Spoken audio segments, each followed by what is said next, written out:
I would like to call to order the November 19, 2019 meeting of the West Palm Beach Planning Board. Madam Clerk, if you'd kindly call the roll. Sam, if you let the clerk call the roll, we'd be most appreciative.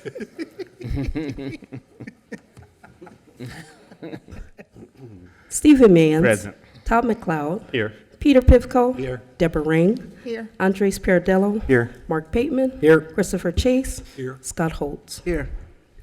Okay, next order of business is approval of the October 15, 2019 minutes. Has everyone had the opportunity to review them? Any corrections or changes? If not, I'm looking for a motion.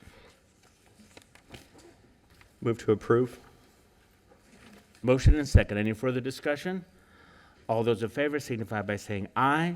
Aye. Any opposed? Passes unanimously.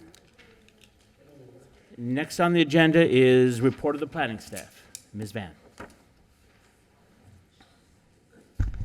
Good evening, Chair, Planning Board members, Angela Van, and Planning and Zoning Administrator. Quick update of the cases that you heard, that's been approved by the Commission since you last heard it. This is JFK Medical Center, which is located on Congress Avenue, just to the north of 45th Street. You heard this back in July of this year. It was a major amendment to the boundaries to add the office building into the plan development and to add an addition to behavioral health building. Commission approved this on October 15 by a 5-0 vote. And Mercer Park RPD, you heard this in September of this year. This was for a 51-unit apartment complex.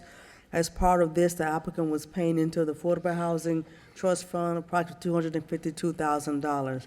And again, Commission approved this last night by a 5-0 vote. And that concludes the cases that's been approved since the last Planning Board meeting.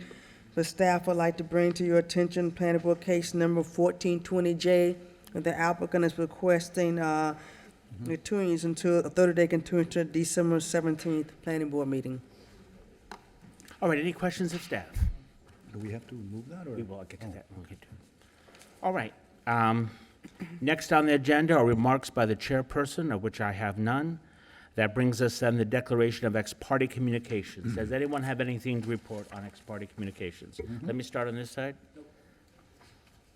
Yes, I did have a phone call and meeting with Harvey Oyer and Jordan Ratliff on planning board cases coming up tonight, 950-0000 and PPPP. However, my decision will be based on the evidence that's presented this evening. Thank you. I was contacted also by Harvey Oyer's office on planning board cases 950-0000 and QQQQ, but we were not able to find a time that worked for everyone to meet, so we did not end up meeting. I did not end up meeting with them. Okay. Peter, anything? to Yes, I disclose? also had an information meeting with Jordan and Harvey. Harvey was very late to the meeting. Cases number 950-000 and 950-QQQ. But my decisions will be based on the information presented tonight. Andre. I had the same meeting with Harvey Oyer to discuss case numbers 950-QQQQQ and 950-00000 and PPPPP. And my decision will be solely on the information presented tonight. Chris, anything to disclose? I was contacted by email by those same parties about those same topics, and I was unable to respond to the email. Scott. And I was also contacted by Mr. Oyer's office and did have a meeting with Mr. Oyer where he gave me information regarding planning board case 950-00000 and 950-QQQQQ and 950-PPPPP. But I will base my decision solely based on the evidence and testimony presented to this evening. All right, thank you. We now move to the public hearing portion of our meeting and the swearing in of speakers. Would everyone who plans to speak or offer testimony this evening please stand up and raise your right hand?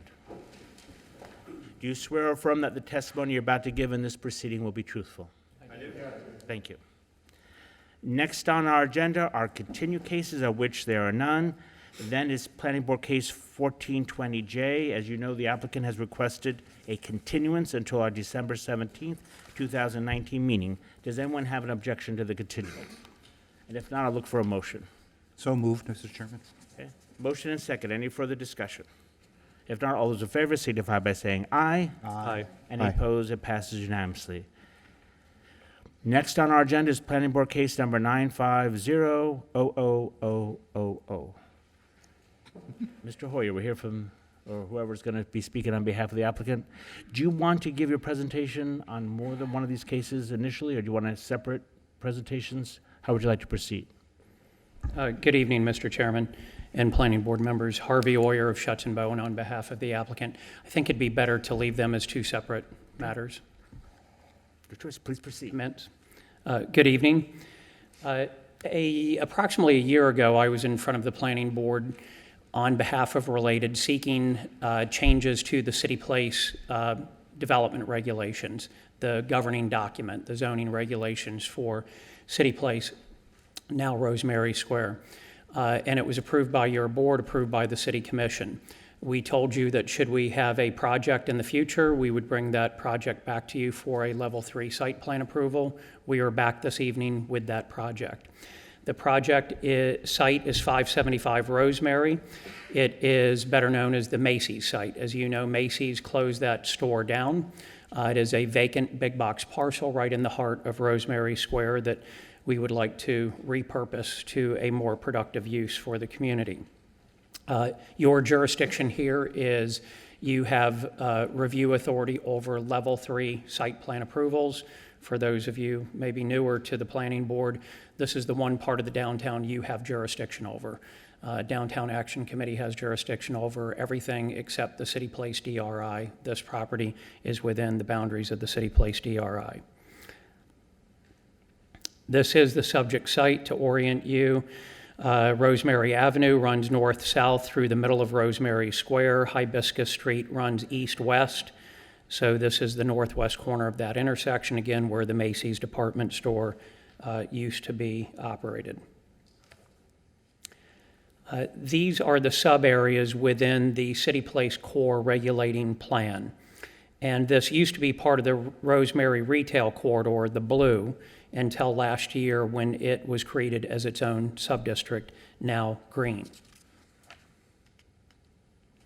The request before you this evening, again, is a Level 3 site plan approval to redevelop the former Macy's site with a contemporary mixed-use building that will be 21 stories in height, approximately 34,000 square feet of retail and a 2-level podium, approximately 56,000 square feet of office, 325 residential units, and parking will not be built as part of this project. There's more than sufficient parking already existing in Rosemary Square. There is one waiver request, and that is to allow a second-story pedestrian walkway from the residential portion of this project to the D garage, which is the garage adjoining it to the west. It is already connected by a pedestrian bridge, but that pedestrian bridge has to be removed as part of the construction of this project. The waiver is to put it back again, actually a better one. This one is 20 years old. It'll be a newer, nicer one, but it's effectively replacing what's already there. So as you can see, the D garage, which is to the west, remains completely intact and will provide part of the parking, actually a majority of the parking for this project. And I've highlighted where that elevated pedestrian walkway will be replaced, which is, again, the waiver request. This is the first floor site plan. We've color-coded it, make a difficult drawing a little easier to see. The retail is in the blue, and that faces Rosemary. So the lower left of this image would be the intersection of Hibiscus and Rosemary. The green is the residential, which is to the west. The office is the orange color. The gray is back of house operations, loading. This is first floor only. This is a breakdown by floor of how many square feet of each use. You'll see the gross area, the residential, BOH is back of house, the retail and the office, which only appear in the first several levels. And you can see at the bottom the total of each of the square footages. Now you can pause or come back to this if you'd like to absorb it, but I think it was in your backup material. This is a block elevational diagram. You can ignore the letters. They don't mean anything. I just couldn't get them out of the image, but I thought it was an instructive image to use because it shows the setback of the residential tower from Rosemary. It actually, the setback proposed far exceeds the code requirement. We're doing that for a reason because the amenity deck for the residential is on top of the third floor to the east of the residential tower. But what that means for the pedestrian experience up and down Rosemary, which is the spine of Rosemary Square, is the pedestrian will never be able to see the height of the building. This is an architectural rendering. We have our architect with us tonight, Paul Twitty, who you all know, and he can answer any more detailed questions about the architecture. I'll give you a moment to absorb this. You'll see it's a very activated corner with more of a setback than the current Macy's, which comes right up to the sidewalk. A true mixed-use project. There are a number of community benefits associated with this project, many of which were required as part of the rezoning last year, if you recall. I've listed them here. I think there's actually more than one page. I'll give you a moment to absorb this. The most significant of which, in my mind, is the workforce housing. This will be the first workforce housing project in the heart of the downtown.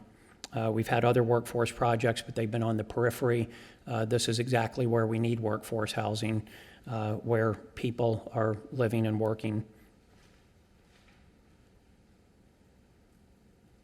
Community benefits continued. We agreed to SBE and MBE hiring, LEED certification, a number of environmentally friendly features in the building.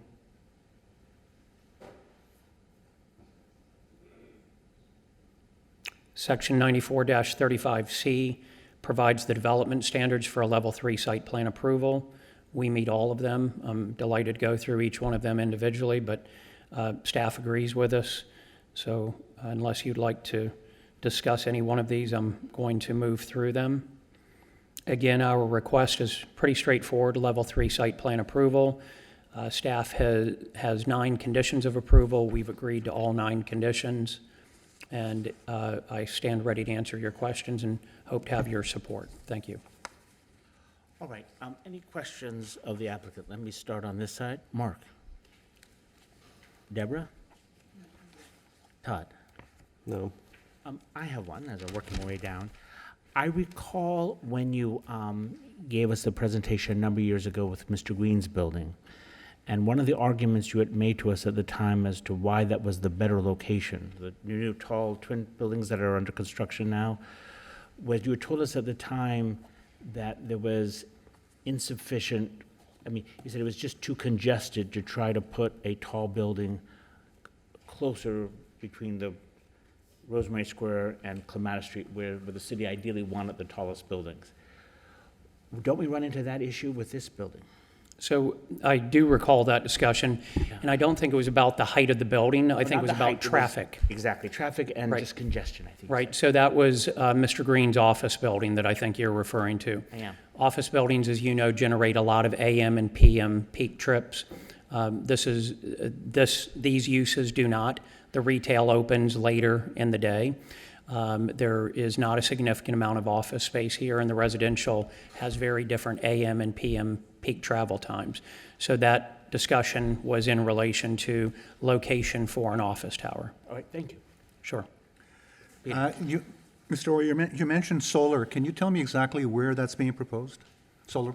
I cannot, but Oh. someone from the Okay. team can.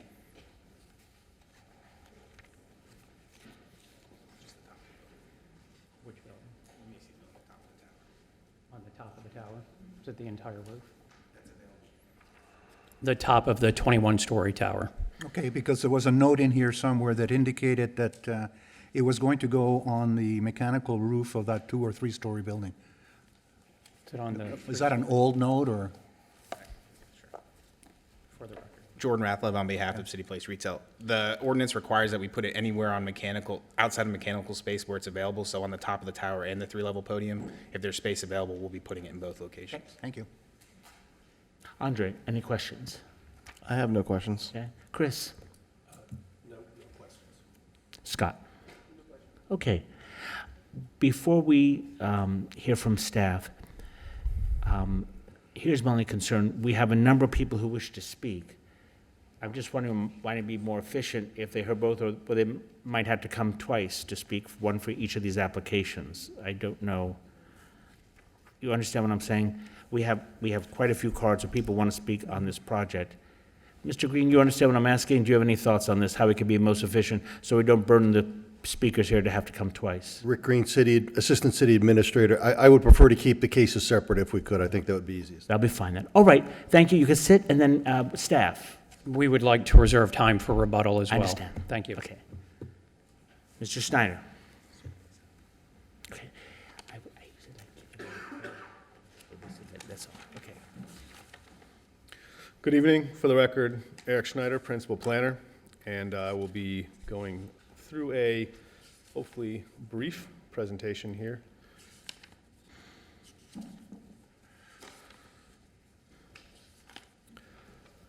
So once again, the case 950 with 5 O's behind it. As the applicant said, this was the City Place Center sub-area was established November of 2018. It's in blue. The entire City Place core, we'll be going over this name change in the next application, is outlined in red. And it included the regulations for the Macy's, which permitted up to 21-story tower with 6 FAR, provided certain incentives were met. And the applicant did go over some of those incentives. They were dealing with sustainable and workforce provisions that were required. So you've seen a version of this rendering. This is actually looking from the fountain in front of the Himmel Theater. What they are proposing is a 21-story tower with 325 residential units. In the back, you can see the tower. And then a 2 to 3 story podium with restaurant, retail, and office uses. And the applicant did show you the first floor with a little breakdown of that. The private open space and pool that are required by the code are provided on the roof of the podium. Would be behind where you see the green, the pink that comes over the edge of the building, and then the green, that's where the pool and the private open space is on the site. There is ground level public open space as required by the code. So the parking, as the applicant said, is provided in the existing D-block garage. There is sufficient parking throughout all the City Place garages, as well as this one overlap, to provide the parking for the building. It is, unless a parking study is done, it's one of the conditions you see in there, they can't designate parking specifically for the users of the building. Because they are getting tight, if it's an open parking, they are allowed to, but when the shared parking comes into effect, any designated parking can't be used towards that, and then it starts getting tight within all of the City Place garages. So I do want to point that out. There's the pedestrian bridge. This is the waiver. The side setback here is 7 feet from the access easement, which is a 25-foot access easement, which is kind of shown as the alley there in that picture. Because the pedestrian bridge is encroaching that, they do need an official waiver. You are, and the City Commission eventually are allowed to grant that waiver as part of the Level 3 site plan review. As the applicant mentioned, there is currently a bridge. I'm sure that anybody that's parked in the Macy's garage, the old, what was known as the Macy's garage, the D garage, has used that when Macy's was open. I know I sure did. So you can see the building as it fits in. The lower area, the applicant did show this slide, and the setback of the tower is more from Rosemary Avenue than what was required by the development regulations. You can also see the gap now that is between the space that used to be Revolutions in that building that has offices above and the new building. Currently, they do connect. Once Macy's is demoed, there will be a public open space passageway through between the two buildings that you can see on this slide. So on the left, you see the ground floor, and that smaller yellow area kind of to the left of the building is a public open space that is along Rosemary Avenue. That kind of separates some of the users, some of the retail users on the first floor that And then on the right, you see that would be the rooftop of the podium. That is the public open, or the rooftop gardens that serve as private open space, meeting the code requirements. And that is green area. The question was asked about where solar. One of the requirement is solar or green roof wherever there's not mechanical equipment. So in this instance, you can see where the green roof over the podium is. Mechanical equipment and some other rooftops are in some of the areas on there as well.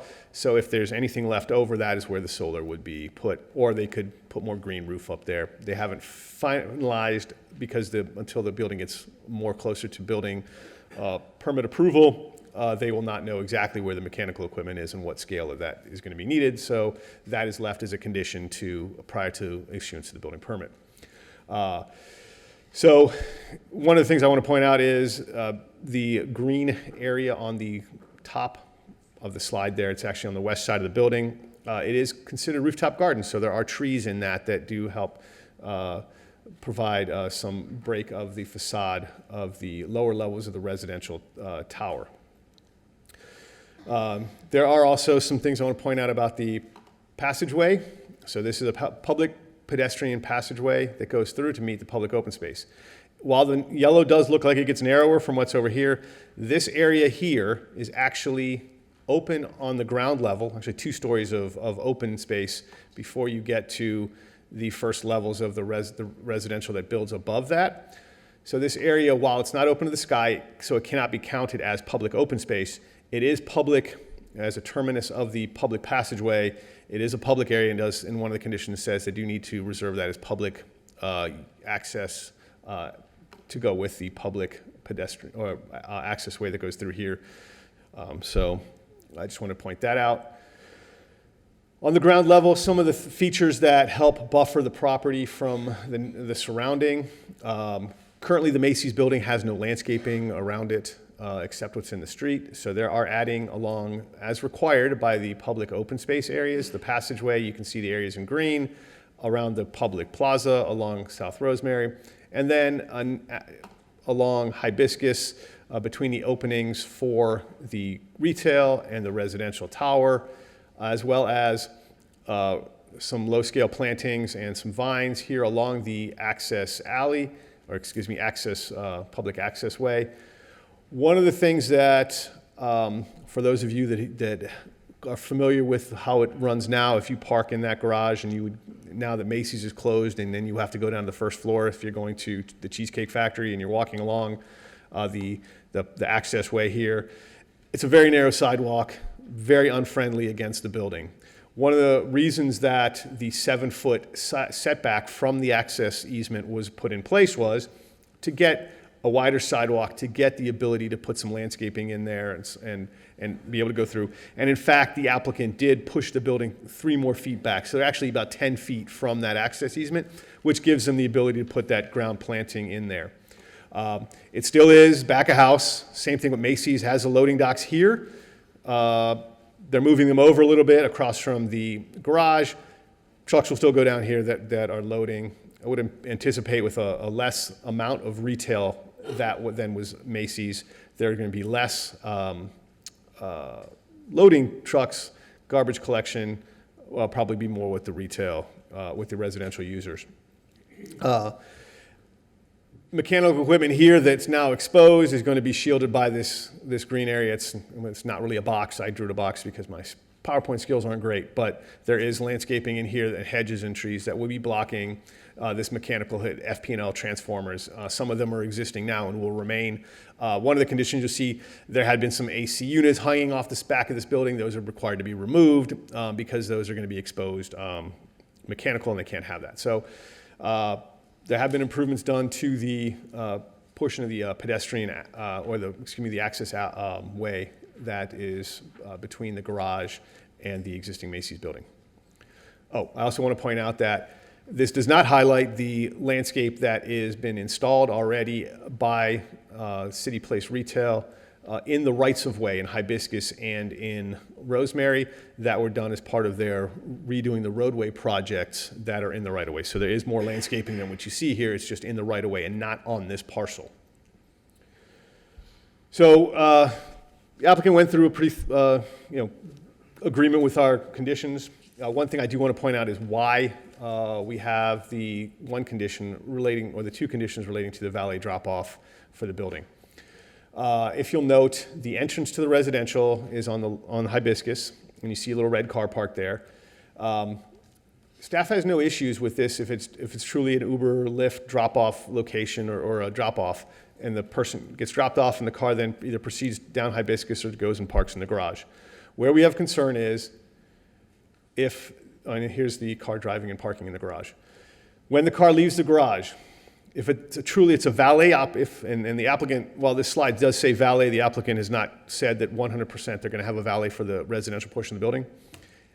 Staff is concerned that if there is a valet, that the cars come back out to Hibiscus and do something, the people would be picked up on the other side, as opposed to what this drawing actually shows, is the cars coming out of the garage, going down the alley. This would be a valet return down. It cuts off before it gets to Fern, creating conflicts at Fern and the alley way at Fern and Rosemary. When you came around down Rosemary, where there's expected to be slower traffic with the trolleys, and then returning, staff has concerns that a valet using that would be rushing to get the cars back and would create conflicts and problems. So that's why the condition's in there that it's discouraged that the valets use that and that they use the alternative pickup if there's a valet used.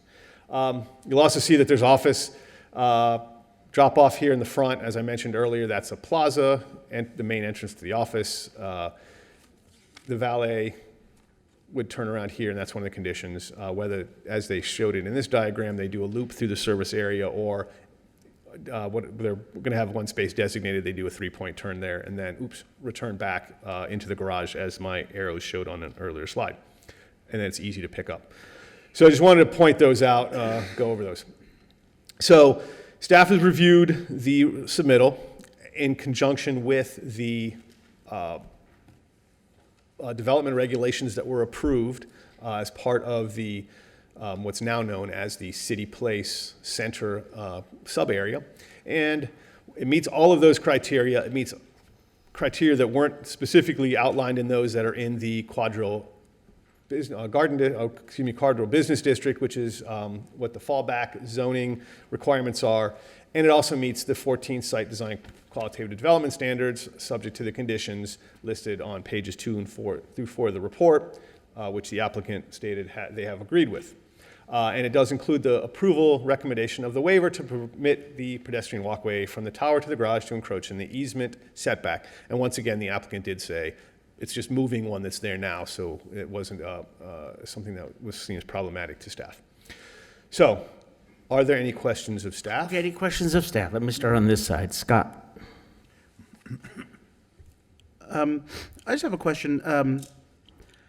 Generally, if they're proposing a 21-story building, how does that fit in with the other possible other heights in the area of like the Park Line, the Metro Line building on the the Bright Line building up on further north on Rosemary, and then other potential uses and developments in that area? Well, under the current regulations, a year ago, this site was only allowed to have 5 stories per the regulations were in place. The applicant did come forward with a request to go to the 21 stories and the 6 FAR at that time to create what's now known as the City Place Center sub-area. That was reviewed by the planning board. It was also reviewed by the city commission and approved. One of the features to get the applicant or the development on this property from 5 stories, because they can still come and build a 5-story building. That's not taken out, or anywhere between 5 and 21. There are thresholds within the City Place Center sub-area, and if you want to flip to your next case, they actually are listed in there, that they have criteria that they need to meet to be able to get to the 21 stories. And those included, we talked about the solar green roof LEED as sustainability. They have items that extra bicycle parking, extra for the renters that they need to have bike share membership. Those dealt with some of the sustainability issues. Rainwater capture from the roof and inject. They also have, and one of the things that was discussed at length when they came forward was workforce housing and incentives that they had, and what was appropriate workforce housing levels and thresholds. They would be meeting all of these as part of this project. The applicant mentioned a number of things in their presentation that are in that backup material dealing with the small business enterprise, and I don't have it off the top of my head, but the applicant listed in their presentation those standards that they will be doing. If you look at our conditions, there are thresholds of when those need to be provided to the city so that we can verify that they're meeting those. Example of once, that they've met the requirements to do the lead minimum standards, they need to provide that to us. They need to provide us the plan of how the SBE is going to work, et cetera. So we've gone through those, and those were the incentives that were done to get the building taller. As far as that was the process that was used for the buildings east of Rosemary Avenue, which is in the incentive height area for where all aboard Florida, how they got to 25 stories, how the office tower that is at 360 South Rosemary, actually across from the public site, is being built to 18 stories. There are also transfer development rights programs on the west side of Rosemary that can get buildings from the zoning 8 to 10 stories. So there are buildings that are this tall in the area. The South Tower on the south side of Okeechobee, which is 20 stories. The 12-story condo building. So these were all factored in and looked at when the regulations were put into place for this site, for the City Place Center sub-area. And those are not up for discussion now. This is just the level 3 site plan for the building that's going to be constructed on the property. And we've looked at it and it meets with the conditions, standards of that City Place Center sub-area. I hope I answered your question. Yes. Okay. All right. Any other questions, Scott? No. Chris?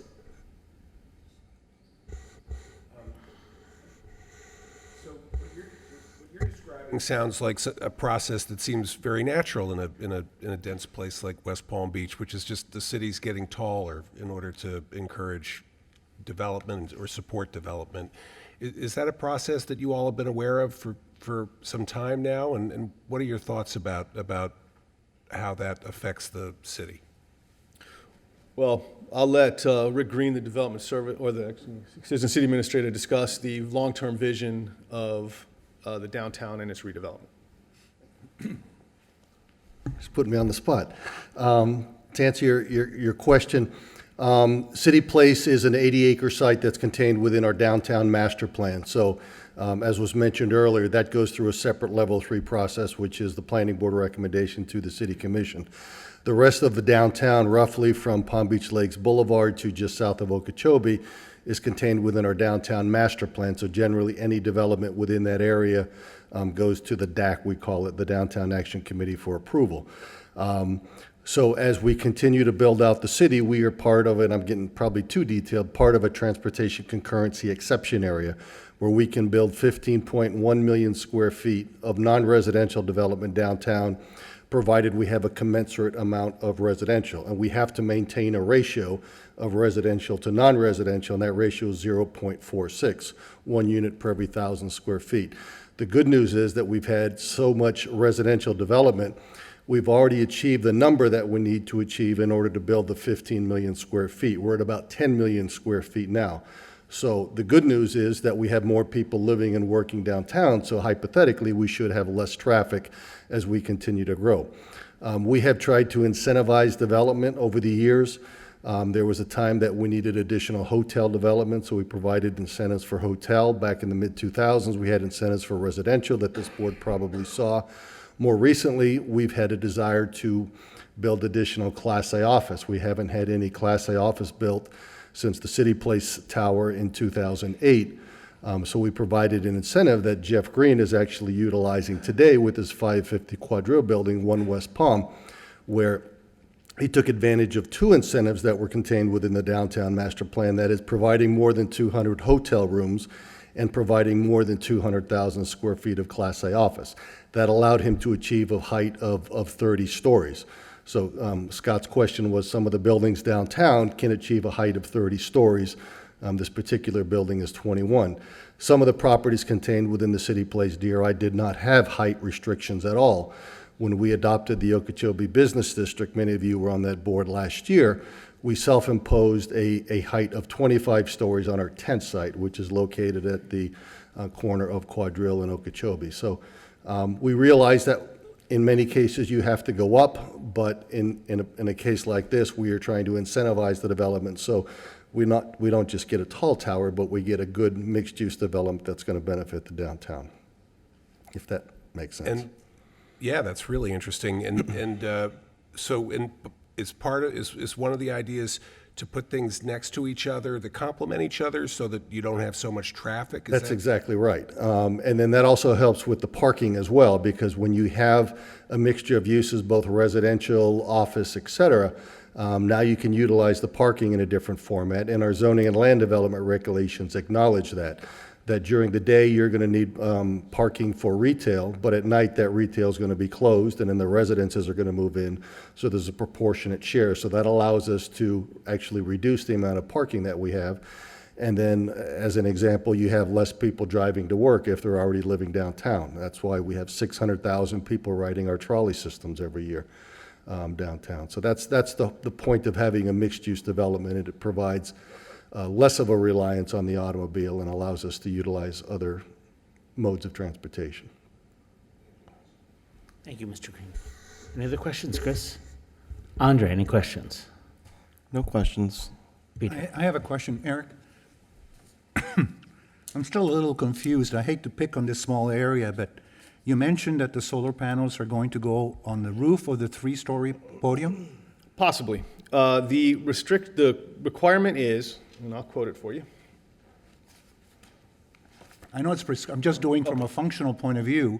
I think that you'll end up with a very, very small system with maybe at best 4 hours of solar radiation. I think you might consider the roof of the apartment building as a more appropriate location. Well, the roofs have three things that can go on them. Okay. Well, I guess maybe four. The open space, public open space, which could also be part of their green roof requirement. You saw in the one slide that I showed that had a lot of green. It's got the pool deck. It's got other walking areas and trees and so forth that are on there. That's a green roof. That qualifies. The second is mechanical equipment. Mm-hmm. We all know what mechanical equipment is. Then you also have if it doesn't have either one of those, then it would have solar thing. So the applicant can make the decision as to whether or not it's appropriate for the expense of what they're going to get, whether putting in solar panels is going to work. We gave them the option solar panel or green roof. So they have that option of following the green roof standards to help with the cooling and everything else, or they can put solar panels where the mechanical equipment is not. Yeah, but in terms of LEED, solar panels are a very important factor, not just green space. Okay. That's the reason I'm raising it, because you're never going to achieve LEED silver with a very small system on that roof. Well, there's they have options that they can do. That's the point I'm making. All right, thank you. Todd, any questions? Deborah? Mark? I just had one question. I just want to be very clear what we're doing here tonight. As I understood what you were saying earlier, the decision whether this is going to be 21 stories, that's already been decided. Correct. So that's not before us today. Correct. What's before us today is to see if they've properly met the incentives that we imposed to see that they get the 21 stories. Is that a fair summary? Not necessarily about that they met the... Correct me then. What are we specifically asked to do here tonight? Not that necessarily that they've met the incentives. Right. It's that if they hadn't met the incentives, they wouldn't have 21 stories and it wouldn't be before you. Right. It's the site layout, those 14 criteria right. that are the site design qualitative standards. Right. And those are the ones that you're looking at today. And so you could look at those and see if you feel that what the project, if it does not meet one of those. Understood. That would be something. But for example, if someone wants us to not allow a 21-story building, that boat left the port some time ago. Correct. Okay, just want to be clear in my own mind. Thank you. All right. If there are no other questions, well now, On the right. excuse me. I don't think you asked. Oh, did I not? I know I did. I ran by. There was no, and hell no. All right, at this point, we're going to hear from the public. I have a number of cards. Some cards were for the second application, some cards were for this application. I'm going to read the ones that designated for this particular application and try to take them in the order in which they were received. The first one is Tom Lindley. And after Mr. Lindley, if Steve Clark can come to the other podium. And I'd like people lining up so we don't lose any time. And after Tom Lindley on this side will be Helen, forgive me, Koshansky, something along those lines. Okay, if you could stand behind, who's going first? You? Okay. Guess I am. You go first, and then if you could be behind him. And Mr. Clark, if you could be at that podium so then you can follow. Is that you, Mr. Clark? Yeah. So that way, everyone has 3 minutes. Go ahead, sir. Thank you. I'm Tom Lindley. I am a year-round resident and property owner just off Fern Street at the homes that are immediately west of this new construction. I think it is very interesting that Related took the time to put up some very nice drawings and discuss all the beautiful east side of the building and never once referenced what happens on the west side. With respect to that, I think it is important to note, you heard reference to a passageway, you heard reference to an alleyway, minimal references, but I think it is important that people notice. So these were taken by me yesterday. This is what they're calling the alleyway, or the back passage. These are homes, 3-story townhomes that surround the garage and comprise 3 complexes. They are only 3 stories. They are beautifully landscaped. They were put in originally. Yeah, sir, if you could possibly speak in the microphone so we can make a good record. Thank you, sir. Okay. This is the view looking north along what's called the alley toward Fern Street. This is the street that will have dramatically increased traffic. Second, this drawing, the one with the old Macy's building, shows the old Macy's building and the passageway, and again, the alley going down that way. I wasn't sure that all of you would have seen that. I will submit these to be whatever part of the record is appropriate. Okay, thank you. With respect to that, first, on the traffic congestion, we strongly support the city's planner's request, or I strongly support the city planner's request that there be a dramatic change in and study of the traffic. 325 new residential units, over 90,000 square feet of office and space and retail space going down this small passageway is going to massively increase the congestion on that. Cars are already running the red light, the stop signs on Fern Street daily, blocking us on the only exit from that whole property, which is that one easement. There is no suggestion that that would be improved by Related. Second, they downplayed the traffic impact. Second, their positioning of the drop-off point and the pickup points was literally absurd. I've worked on these types of issues in other cities. They are proposing essentially adding 8 additional blocks for every car movement, even if they move the cars back out the way that Eric was addressing. They still add significantly to the blockage in this area. So I'm not here to object to the 21-story building. I am here to object to the traffic issues, the poor landscaping and maintenance. You can see from the photos, or if you go down that passageway, if they aren't held to a high standard in writing, they don't do it. Thank you, sir. We appreciate your comments. Mr. Clark, can you come forward? And then Ms. Kachowski, or forgive me, Helen, if you could come to the other podium, that'd be great. Hi, You good evening, proceed. gentlemen. And after Mr. Clark, we'll have Lola Scobie on this podium. Go ahead, sir. Good evening, gentlemen. I've been a full-time resident at the City Place Townhome since 2005, and sort of bootstrapping on what Tom just said about the west side and the alley. Over the weekend, there were some barriers that were put up, a fence that'll give you sort of an idea of what it's going to be like if the valet was handled in the back like it's proposed. And apparently, the building's going to be built right out to the edge of the sidewalk on the back of the Macy's now. And coming out of the townhomes this weekend, you could see between the pedestrians and the sidewalk, how tight it's going to be. I walked the garage and back of the Macy's 2 different times in the last week, during the day. And other than the 5th or 6th story, which is out in the open and is not covered, the parking lot is relatively full. And due to all the construction that's going around City Place, I would say that the area is operating at about 40%. And it doesn't seem to me like there's any way there's enough parking that is to manage the heights that's coming with these buildings. Not only the Macy's site buildings, and then there's another building being built on Rosemary, which is 15 or so stories, and then not long after that, I'm guessing where the Publix is, there's supposed to be another proposed building there. Another thing I'd like to address is, when I first purchased here, it was, sort of a small, mid-rise Mediterranean community that I like very much.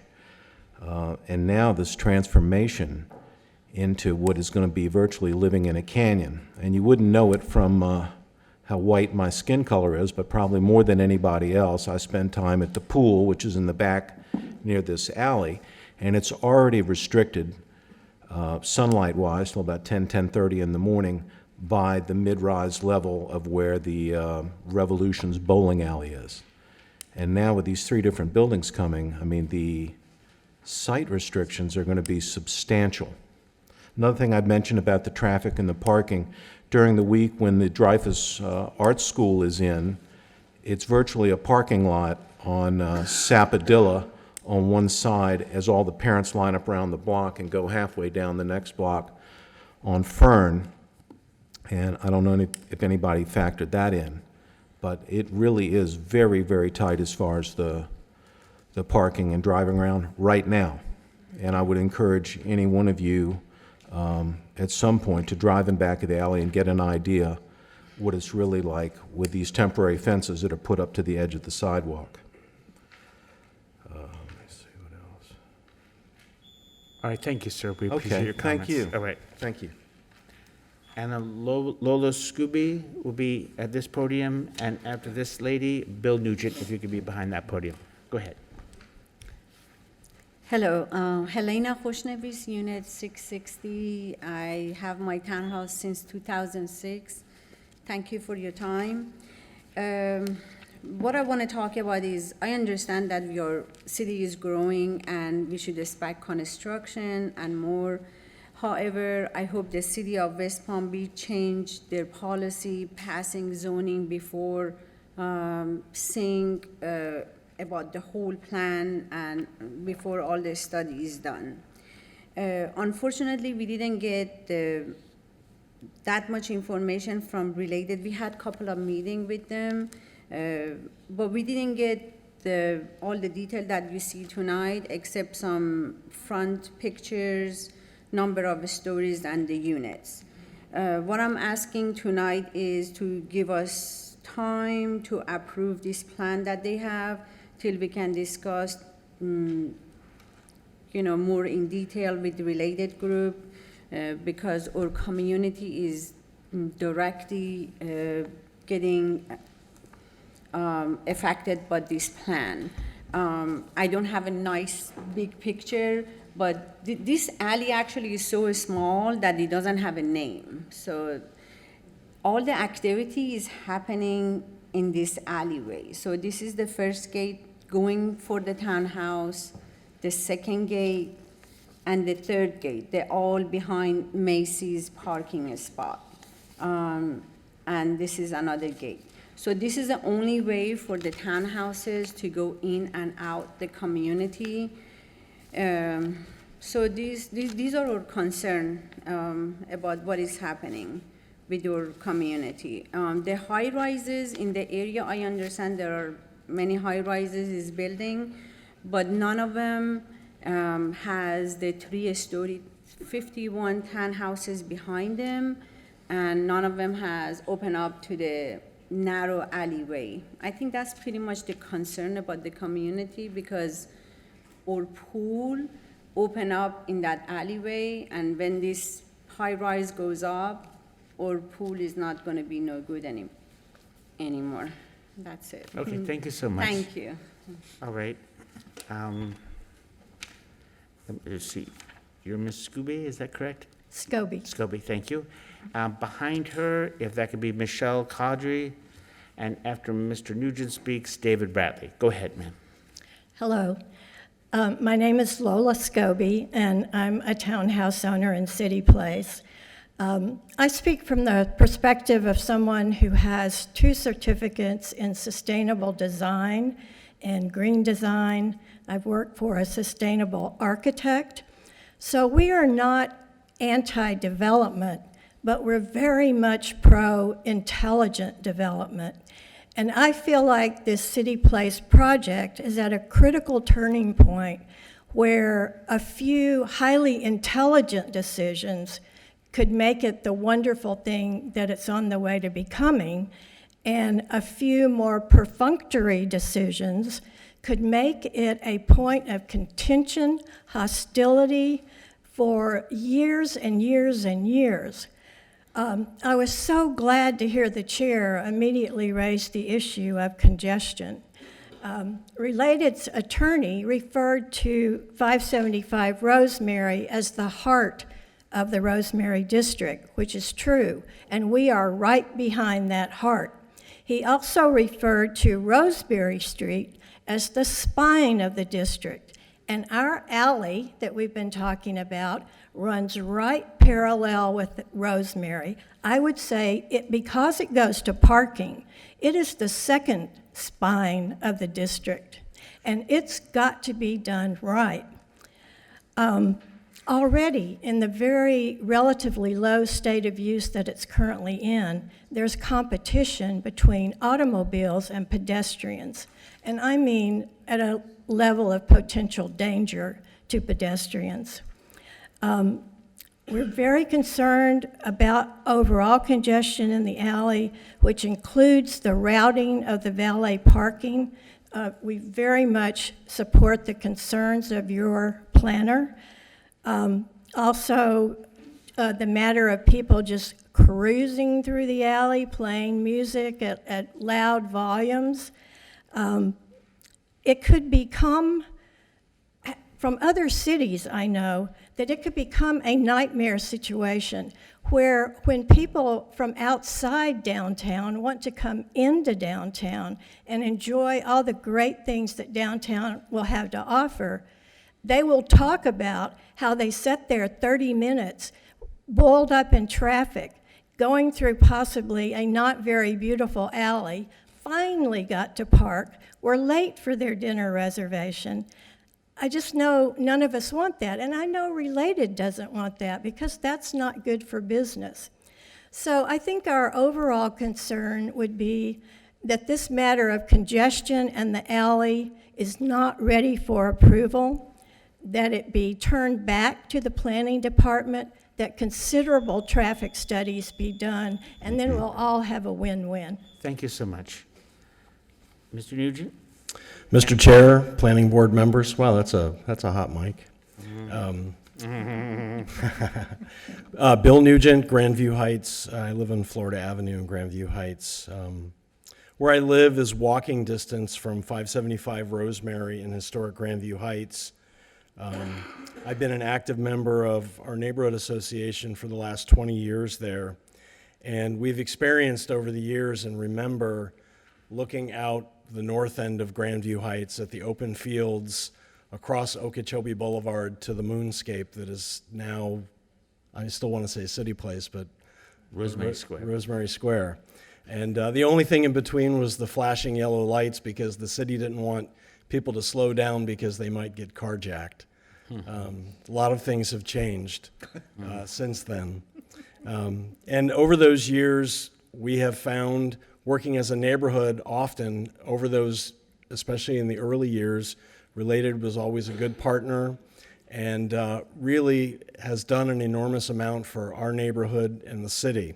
So as you guys consider this project, I hope that you will embrace the fact that Related and Rosemary clearly have a plan to reimagine Rosemary Square, the former City Place, and this seems to be a substantial part of that plan.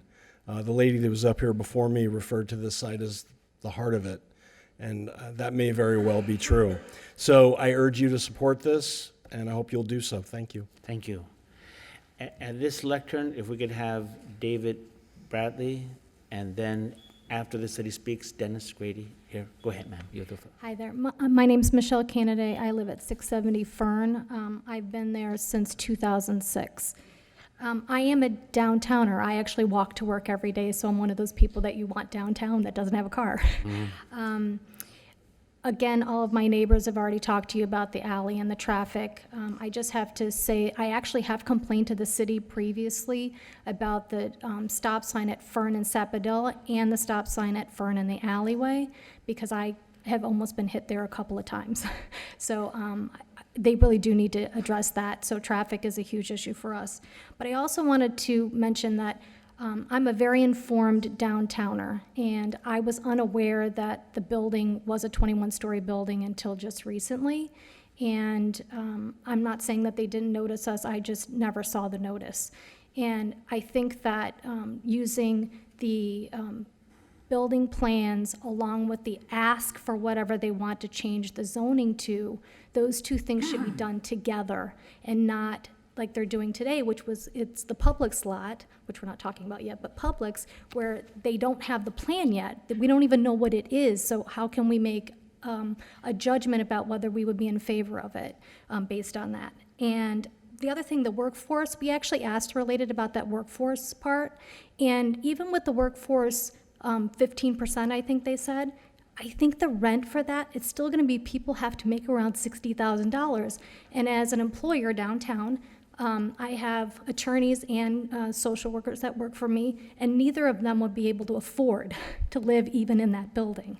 So I would ask you to relook at that and see what we can do about something to have more housing, affordable housing downtown. Okay, thank you. Thank you. Mr. Grady, you'll follow her? Go ahead. Thank you, Mr. Mr. Bradley. Nye. It's always nice to see you again. And thank you, Ms. Candidate, for your service to our community as the head of the guardian ad litem for Palm Beach County. Gentlemen, if I could address your attention to You're a this gentleman.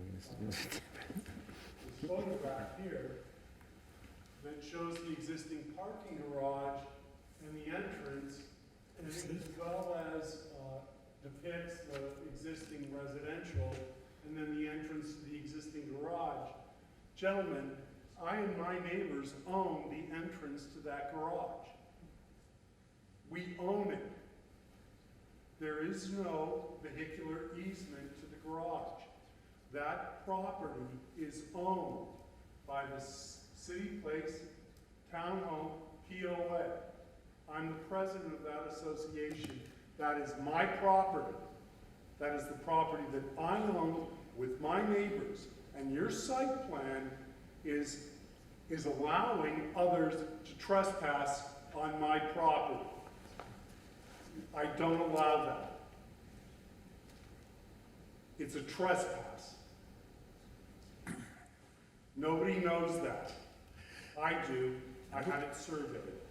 That's my property. That's my egress. That's my ingress. I own it. I own the sidewalk that goes along it. That's my property. It belongs to me and my neighbors. So you may have approved this, but nobody talked to us about a trespass on our property. And I'm not going to go into the platitudes of property rights in the United States of America. And I'm not going to pull out the American flag that's behind you, Mr. Mayans, but that's our property. And nobody took that into consideration when they approved anything. So there is no ingress or egress for the parking facility that is the heart of this project. And for the 21 people, 21 stories with 325 people who want ingress and egress into my garage, the answer is no.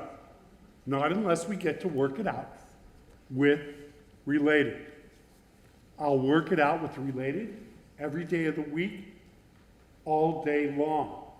We've hired a land use attorney. We hired Jason and his law firm. He knows Mr. Orr. The attorneys can talk. They can work it out. We ask that you table this so that we can work it out. There are differences. As many of my neighbors and friends have said, we're not opposed to development in City Place. Indeed, many of us are grateful that Related has taken the investment opportunities that they've had to come in and redevelop our neighborhood. We want to be included in the discussion. Understood. Thank you, sir. Appreciate your comments. Mr. Grady, and on this podium, if we could have Faustina Guerin. Okay, thank you. And then after Mr. Grady, Jason Mankoff. Go ahead, Mr. Grady. Good evening, members of the Planning Board. I'm Dennis Grady, CEO of the Chamber of Commerce of the Palm Beaches. And the Board of Directors of the Chamber received a presentation that you received this evening and unanimously endorsed the 575 Rosemary site plan that's before you this evening. The addition of 325 high-end rental units in Rosemary Square will add to the goal of transforming the downtown to an urban neighborhood where people can live, work, and play. Related's commitment to having workforce housing as a component of this project is an aspect that we strongly endorse, welcome, and will continue to encourage in future projects in the downtown. The Chamber obviously is committed to seeing our tax base continue to grow and diversify here in West Palm Beach. More density, more people living and working in Rosemary Square will support the businesses and improve the economic vitality of not only the downtown, but the entire city. We urge you to approve the staff recommendations on the item before you now. Thank you. Thank you, Mr. Grady. You come forward. My And name's a- Tina. Excuse me, one moment. After she's finished, if David, is it Kinoxon, something like that? Kinoxon, if you could be behind her. You go ahead, ma'am. Okay. I'm Tina Guerrero. I live at the 600 block of Fern in the City Place townhouses. And overall, I'm really supportive of the Related development. I'm happy that there's added retail, offices, residences. I love the walkability of the city. I love my lifestyle. However, there's many concerns due to the size of the building, and I'm hopeful that the Related Group and city will resolve all these issues, especially for our townhouses that sit in the middle of all this new construction that we're going to have to deal with for the next 5 years or so. The foot traffic and the increase in crime, possibly the petty opportunities to crime. I'd love to see a lot of cameras. I think that's already under discussion. Full length of the alley along Fern and Sapodilla, Rosemary, also Hibiscus and Sapodilla. I think somebody had mentioned 24-hour neighborhood, and that's great, except for that's 24 hours looking into our windows, our homes. We're first level, only 3 levels. Noise ordinances. I think you guys are all aware of the Saturday night curfew and the police and the sirens and all the kids getting out of that neighborhood. The traffic, I know Michelle already talked about it. I'd like to reiterate, I have high school children that go to Dreyfus. So many times I've seen pedestrians almost get hit on those streets. I've seen traffic accidents on those stop signs. I'd really like to see flashing stop signs at the corner of Fern and the alley, Fern and Sapodilla, Fern and Rosemary. Speed bumps in the alley, possibly even, if we need to do that. I'd love for you guys to allow the townhouses to open up that driveway that Helen had mentioned. That's going to require permits. And if we have 28 residences in that driveway, that's going to take 50 cars out of the alley. So if you could open that alley, let us open that onto Sapodilla on our driveway, that will help us. Landscaping, the shade, it's huge for us. I mean, that's our courtyard. My kids use that pool. You're talking 3 hours of no sun for our heating. The courtyard's going to be covered by maybe 60%. We've had 2 landscapers come in and give us quotes. We have 40+ palm trees, flowering plants in that courtyard. It could significantly be impacted by the shade that's going to impact our whole neighborhood. And it's interesting that Related is having so much solar being put in, because now we are losing our solar rights in our community, and we were going to put new roofs in. And we don't even have that option really because we're gonna lose 30% of the sunlight in the winter. The parking structure, the additional 500 additional cars exiting and entrancing, David's already talked about that we do own that land, and so we do need to work with Related to figure out the vehicular easement. And then also currently, the peak hours of the garage, it can take, I mean, I have 2 neighbors that own spots in that garage, and they say during peak hours, it can take 20 minutes to exit that garage. And so if you're adding 500 additional cars, you guys are really gonna have to think about that garage and how you're gonna do it, because, I mean, it might need to be something that you don't allow public access to, and you only allow, you know, the tenants of 575, us, and the offices. Thank you, ma'am. Appreciate your Thank you. comments. After Mr. Mankoff here, if Tim Sanders can come forward, you have the floor. Go ahead. Good evening. Jason Mankoff. I am with Sicklin Lupitz, the land use attorney firm you heard about. And I did speak with your chair, your attorney for the board, and I did say I would hopefully request a couple more minutes if I can get from the chair. That would be greatly appreciated. I am speaking on behalf of the POA, and I will try to move as quickly as possible. You heard one of the speakers say intelligent development, and that's really what we're here about. And that really includes intelligent development, not only for this development, but for the existing development. And I will say your codes and your comp plan talks about that. So these are existing owners, and their rights and how they are treated is very important. But before I get started, I really wanted to thank your staff, especially Eric Schneider, who's been very helpful to me, just having access to him and trying to learn about this project and the other projects, because there's a lot of things going on, and it is a complicated matter, so I really do appreciate this.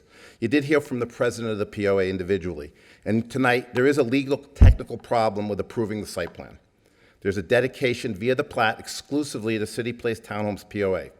The site plan that's being proposed tonight, it simply uses property that is not the applicant's and that they don't have a right to.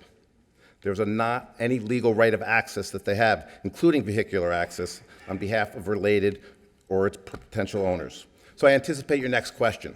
You're going to ask me, why haven't we objected? It's already there.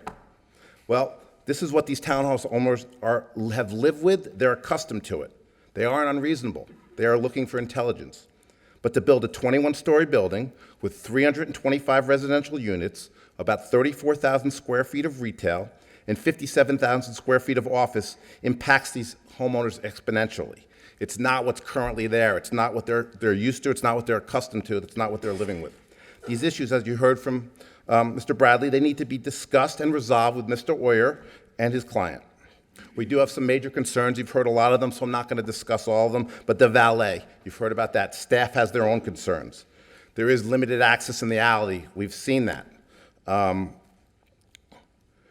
This needs to be finalized, this valet operation. We can't have a condition that says, we'll resolve it in the future, and that's kind of what it says there now. It's a huge concern. The condition allows it to be internally approved by engineering staff, and it just says that the use of fern and rosemary is discouraged. Those words mean nothing. There's no power behind those words. We need to know what the plan's going to be. This is going to be a huge impact on us. We can't just have a condition that says we'll resolve it later. It's too important. The entire circulation pattern is a concern. You have the deliveries and the Ubers and all that type of stuff, and I'll show you a picture shortly. Also the waste. I think you heard staff say that, yeah, there will be a bigger impact. Of course there's going to be a bigger impact. The residential impact of 325 units is a much, much greater impact of waste. You're going to have the smells, the rodents, all these things, as opposed to, I think it was a 5 stories Macy's. You're going to have food. It's a big concern. So even though the process that they're following, it might be the same, there's going to be a much, much bigger impact. Excuse me, one moment. Hope, add 2 more minutes, please. Thank you. And I'll go quickly. So, and respectfully, I disagree with staff on one thing and the question that you asked as the chairman. The site plan still has to fit within the parameters. They're not guaranteed 21 stories. I'm not here to fight against that right now, but I just wanted to state that. We need more clarification on the screening and the buffering, what is being done to protect the residents. These are all from the 14 standards that are required for an approval of a site plan. The applicant says regarding the ingress and egress, with no proposed changes to the existing layout, there will be no negative impacts on the adjacent property. You can't just say that. Why are you saying that? And we certainly disagree with that. The traffic statement, and I'm going to pass that around, says, all it says is regarding site circulation, that they will continue to enjoy the current excellent access to the garage.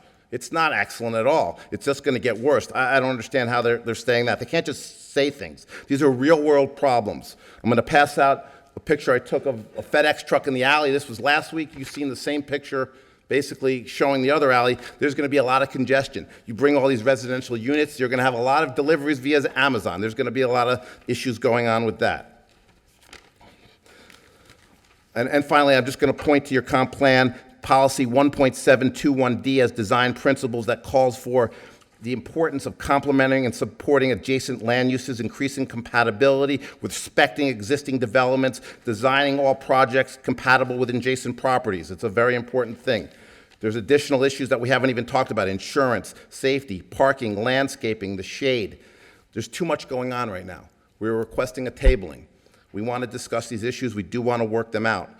We did request a tabling from Related yesterday, and all this is late notice, possibly because this is all becoming new. The staff report came out last week. There's a lot to digest.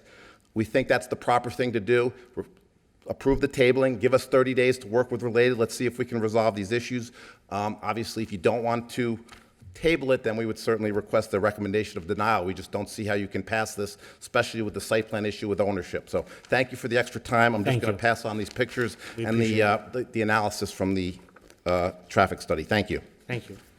Mr. Kinnickson, sir, you here, and then Tim Saunders is going to follow there, and after David there, we already have her.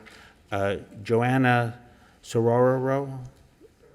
Yeah, if you could follow this gentleman here. All right, you have the floor. Thanks. My name's David Kinnickson. I live year-round in City Place. I have been for 16 years. I'm a business owner, and I'm active in the downtown community. I'm a grandfather, and I'll be 66 next month, and I tell you that because I'm often profiled when I speak at things like this. I'm not sure why. My wife, Michelle, and I have owned our townhouse since 2006, and I have a vested interest in the desirability of living in Rosemary Square, and specifically my home and my little community of townhouses, retaining and growing in property value. I want to thank everyone who spoke from my community beforehand and people who will speak, because they represent my concerns regarding traffic congestion, security, parking, and the flagrant disregard for stop signs at Fern and Sapodilla and Fern in the alleyway that seems to have a lot of value that everyone's talking about. I appreciate what Related is doing to upgrade City Place, now Rosemary Square, and I can see the overall community benefits. I do understand that this Macy's project got passed about a year ago, and it occurs to me and others that there's something wrong with the process when the developer can write the code before having a site plan. It seems to me that it's a flawed process, which might be why we're having all of this conversation about the building height restrictions, and why the community have concerns of lifestyle, traffic, security, landscaping, and property value. Without pointing the finger at anyone, and I'm not looking to assign blame, I recognize that there is little or nothing we can do about amending the Macy's site, plan, or code. However, as David Bailey, our president, said, there are issues we need to work out, and we are willing to work them out. To this, I agree, we should table this issue until we have a good faith agreement in writing, and we are working out these issues. But I also want to point to the flawed process and ask the board to recognize that this very flawed process is setting the groundwork for an extremely heated conversation about the upcoming Publix project, so that the longstanding community of homeowners is considered before writing the code, which sets the stage for a site plan that will exponentially compound our lifestyle, traffic, safety, and security issues in a negative way. I ask that you look at that, and I thank you for your time. Thank you, sir. Hi, good evening. My name is Tim Saunders. I'm a resident at the townhomes as well. And I'm really very supportive of the Related effort, continued investment in Rosemary Square. So I wanted to make that clear. Certainly the comments around intelligent design, very important. So I've got significant concerns as well about traffic and so on, but supportive of the Related investment. All right, thank you, sir. And before you speak, after him, if Thomas Soranko could come forward at this podium, and after this lady speaks, if Paula Mora can follow her. You have the floor, ma'am. Hi, my name is Joanne Sirocco, and I'd like to say good evening. members of the Planning Board. I live in our western communities, and thank you for your time and service. I'm here today to support 575 Rosemary. I love this project. I think it's a great idea for our downtown, and especially for Rosemary Square. It's important that we have more people living, working in our downtown community, and this supports our businesses and it supports our community. We have seen some really incredible changes happening in Rosemary Square, and we want to keep the good things happening. It is in the best interest of our city and the downtown in general. My family and I love visiting the square. We love the programming, and especially during the holidays, we enjoy it. I trust the vision for the area, and I want to see it move forward. I sincerely hope that Related can solve the problems that we've heard here this evening and resolve it, because I do support it, and I hope you will eventually vote yes to support 575 Rosemary Square. Thank you. Thank you. Come forward. My name is Tom Sirocco. Good evening. My wife Joanna and I are here in support of the proposals before you here today. We love downtown West Palm Beach and enjoy the atmosphere and environment, but there are some challenges. I support the argument that more density means safer neighborhoods. More density means people shopping and dining. This is good for business and good for downtown. 575 Rosemary is the type of project we want in our downtown. It incorporates workforce housing. It works with the city mobility plan. It's a win-win for West Palm Beach. Please vote yes. Thank you. Sir. On this podium, if, see, Anthony Mora, and then if Austin Kelly could follow this lady, you're the floor, ma'am. Hi, good evening. My name is Paula Mora, and I live in West Palm Beach. I visit Rosemary Square often with my family and love the new and exciting changes happening there. I want to continue to see this progress happen. Our city's future depends on progress and innovation. The proposal before us today is an exciting new project for West Palm Beach. I want to see more activity in our downtown, especially Rosemary Square. More people means safer streets, our businesses can continue to thrive, and it gives our kids a place to have fun or even get a job. I support the 575 Rosemary project for many reasons. I love the design and the look it will bring to Rosemary Square. I appreciate the commitment to workforce housing also for our teachers, first responders, and public servants that can live there. I don't mind the height, and I think that the setbacks put in place are enough. Please approve this proposal. This project is a great design, and it's progress for West Palm Beach. Thank you. Thank you. Has Tom Sirocco, forgive me, have you spoken? And if not, Tom, you spoke, sir. Thank you so much. Okay, Austin Kelly? Stephen Travers? Let's come forward. And is there anyone else from the public who wishes to speak on this issue that did not submit a card? All right, so he'll be our last speaker then. Thank you. Your choice. Get the last speaker. Good evening, Chairman Mayans and member of the Planning Board. My name is Stephen Travers and I'm the new District Manager for Rosemary Square. I appreciate the opportunity to introduce myself tonight, and we're going to share more about the plans moving forward in Rosemary Square. I'd also like you to know that I've been 40 years in hospitality, and my job is to ensure that Rosemary Square is a safe and enjoyable place for people to live and vendors to be there. As you can now see, Related is continuing to make significant investments into Rosemary Square to activate the streetscape, bring new and exciting businesses and entertainment options for the community, and diversity for the neighbourhood to include residential, office space, commercial and paid programming to create a vibrant place in downtown West Palm Beach.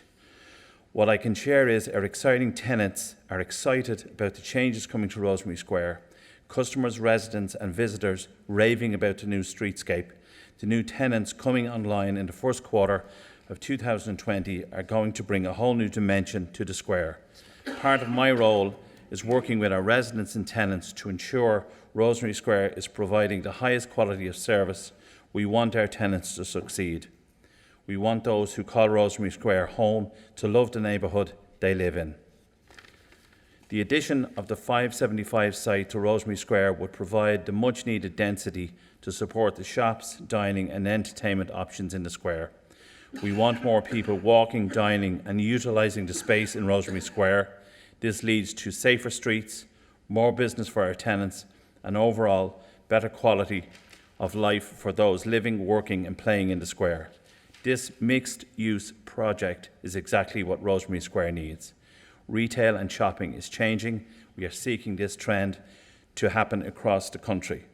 With Rosemary Square, we are taking a vacant storefront and turning it into a world-class, beautifully designed mixed-use project.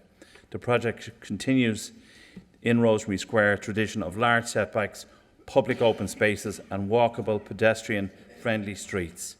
I would also just like to say that many of the tenants who has been spoken here this evening, we have met and we had offered and asked them for a list of their concerns which we would like to address as we go forward. I ask you today to please support 575 Rosemary. Thank you. Thank you, sir.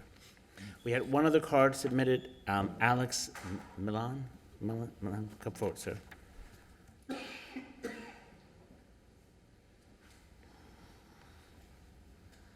Thank you. My name is Alex Millen. As someone who lives, works, plays, and owns property in West Palm Beach, I'm in full support of this project.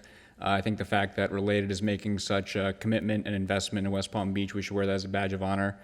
And also, going to speak as someone my age, my generation doesn't want to own cars. We want to live, work, play within a few blocks of everything. I think that'll help cut down on congestion because you need to give people the amenities within walking distance in order to have them not owning cars. So thank you. I hope you approve the project. Thank you, sir. Thanks. I know the applicant reserved time, and I think we'd like to hear from the applicant as to some of the issues that were raised by the testimony we heard this evening. Thank you, Mr. Chair. I'll try to tackle these. I may not get them all in the order that they were presented. I would like to first enter into the record some other letters of support. We have an endorsement from the Downtown Development Authority, and when we made presentations at all of the POAs associated with Rosemary Square, we received a number of cards in support of this project and the next one on the agenda. So I'd like to submit those. We'll accept them in the record. Give those to the city clerk. I would appreciate it. By the way, in addition to a number of community groups, thank you, that we've made this presentation to, it included the 4 different POAs in Rosemary Square. Believe it or not, there's 4 different POA groups. There's the townhouse group, which I think many of the speakers tonight are from. There's also a tower group, a garden group, and a courtyard group. And we've presented to all of them. While we're hearing from some of them, there are many others who are in support of this. We also offered to present to the Metropolitan, which is the 10-story building across Sapodilla immediately to the west of the townhouses. And they reviewed the plans and said that there was no need to have a meeting, that they were, I don't know if it was in support or not opposed, but not in opposition. Not in opposition to it. So we've done quite a bit of outreach in the neighborhood, as we do every time we have a proposal. We did the exact same thing last year when this zoning proposal came to you in the City Commission. I'm sorry if some of these folks were unaware of it, didn't hear about it, didn't pay attention, but very large community outreach done each and every time we do anything of any significance at Rosemary Square.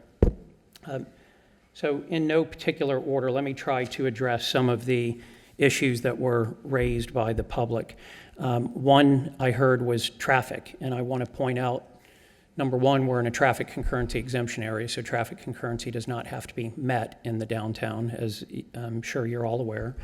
This project has fewer average daily trips than the present use that was there, the Macy's, so it's actually a reduction in net ADTs. The garage post-Macy's is about 20% occupied on a yearly average. That doesn't mean on a Friday night it's not full, but it was 20% occupied in the year since Macy's moved out. So we have a lot of available D garage parking capacity that is unutilized. That internal road, the nameless road that some people call alley, we call it West Road. It doesn't have a name that I'm aware of.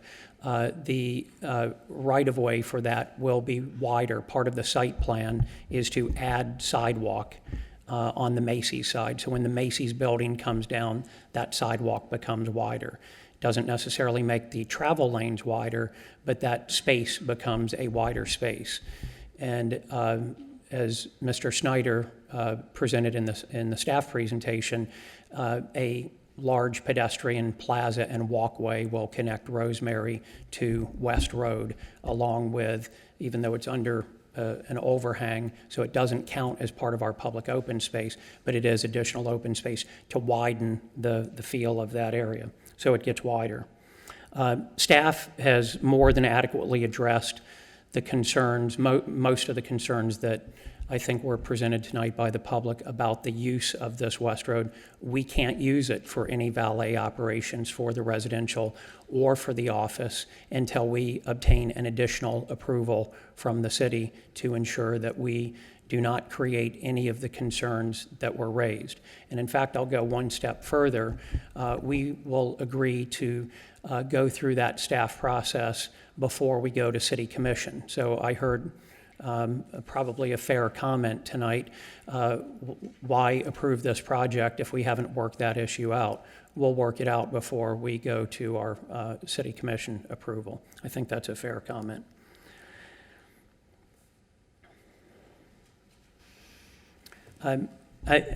With respect to Mr. Bradley's comments that this is a trespass, it's not. Our site plan does not touch the POA-owned property. I think what he might be referring to is one of the circulation plans shows valet circulation crossing the POA property. We will agree here and now that we will find a different access point into the D garage, and we will not touch the POA property. There are other access points in existence and others that can be created, and we make that commitment to you. We will not touch their property. There's no trespass in the site plan, and there will be none in the actual usage.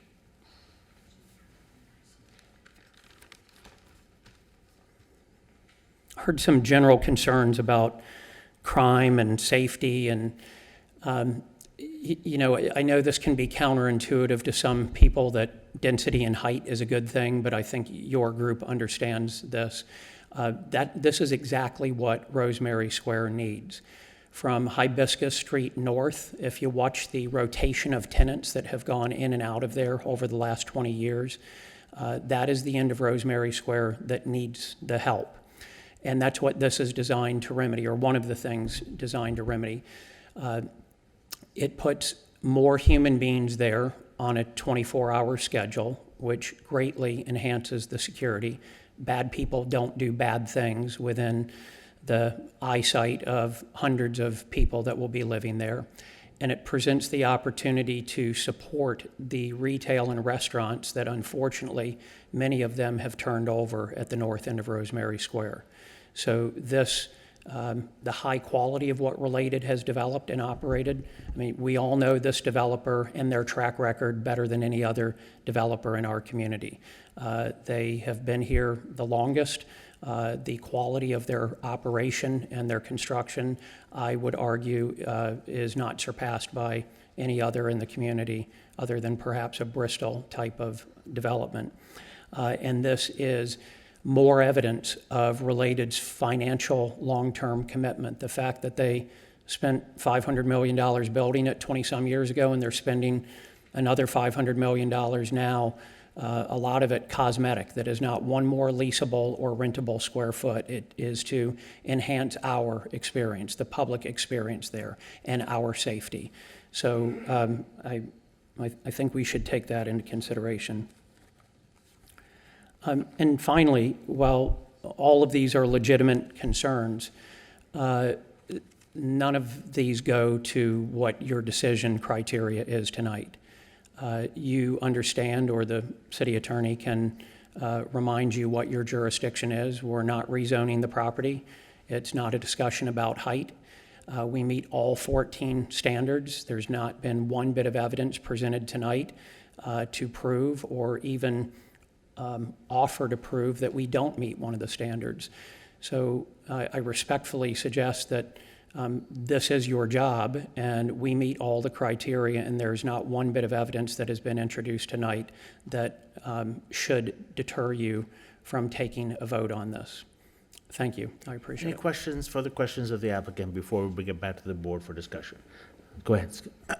So, so Mr. Oyer, I want to make sure that I understand this, because I will say that my ears perked up at the mention of issues regarding ownership of certain parts of the property that's affected by the site plan. There are, I mean, it's been a while since I parked in that garage. There are currently public ingress and egress access points to that garage that are not owned by the townhouse POA. Is that correct? Yes, most of the access points are owned by Related.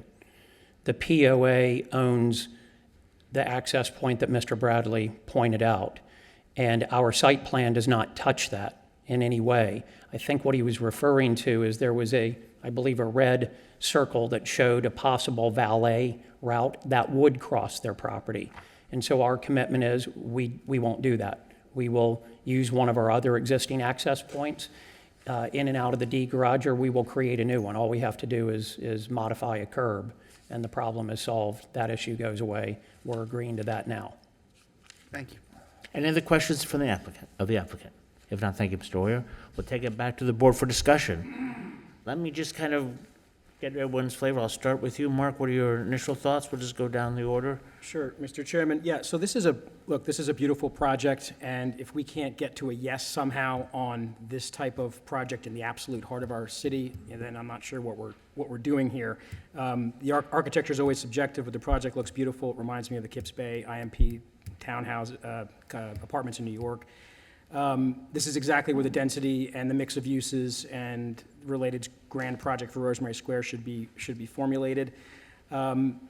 That being said, I guess there are a few concerns that I have. I understand the issue of not owning that northeast corner of the D garage access, and Mr. Oyer has agreed straight up in the public meeting to fix that. So do we make that a condition to approval, or do we not need to because of his acquiescence on the floor? We can discuss that further. Okay. And then there are a lot of public comments that do resonate. The back of house argument is really a code enforcement issue when this thing is done. I believe that this project's going to have a much nicer back of house, although more active than what currently exists. Mm-hmm. But that ultimately becomes the city's problem and the public's problem to beat on the city to properly enforce the code. Related has to be a partner in that, but that back of house issue is an issue. And then the Fern Alley, we'll call it the Fern West Street intersection, that stop sign, that is an issue. Again, it's beyond the purview of this level 3 site plan approval, but it is an issue for the city to address vehicular conflicts in that intersection. What I don't appreciate from public comments is the idea that vehicle congestion is a problem. It goes to this place is so crowded nobody goes there anymore argument. So that really falls on deaf ears with me. And then we just don't want to be designing a city that's purely for the benefit of single passenger automobile transit coming in to dine. That's not how we do site plans and not how we design our urban environment. But as long as everyone on the board is comfortable with that northeast D garage ownership issue and why this is being raised now, and that has been an access for however many years it's been in access, there's a latches argument if this got to litigation. But no, what I understood to say is what the site plan before us does not use that, so it shouldn't be an issue. He's saying it won't. Right. But but I'm if saying, you look at the drawing, cars can go in and out of there. Is other than the one design for the possible valet, other than that, the site plan doesn't touch it. So what we're voting on here won't affect it. Everyone's agreeing with what the gentleman here said, that this is, excuse me, sir, this is now, I was referring to the one next to you, but it doesn't matter. No, forgive me, but this is now, it's Just time for the for us, rest, this is before we took the testimony in, now this is our deliberations. Think of it more rhetorically than Right, this is answering a question. Yeah. rhetorical statements, exactly. But the point being, no one's disputing that assertion of ownership. What's been represented to us is that the site plan that's submitted before us, and staff can confirm this if we have any doubt, doesn't touch that access, the POA access. So it's not going to be, Right, excuse but- me. Yeah, but So- cars would have to come in and off of, unless they close that northeast entrance, Harvey, help me out here. We can Unless hear they close staff. that northeast Okay, entrance. Mr. Snyder, what's been represented to us, can you confirm or explain that the site plan that we're voting on today does not use that access? Well, Yes or no? the site plan development of that parcel does not change that access. However, what has been shown previously and what Mr. Oyer says is not Going to is going to pursue. be changed is that there's an entrance, the word entrance on there, that was shown as where cars would come and go into that garage if they accessed the garage from Valet. the alleyway, or a valet, or a drop-off. Right. There is an entrance to that garage off of Sapadilla. Okay. That's probably the main entrance. That's entrance I've always used when going to City Place in the past, Rosemary Square now. Right. Because it was easier to come off Sapadilla as opposed to go down to enter the other garages. It was always emptier.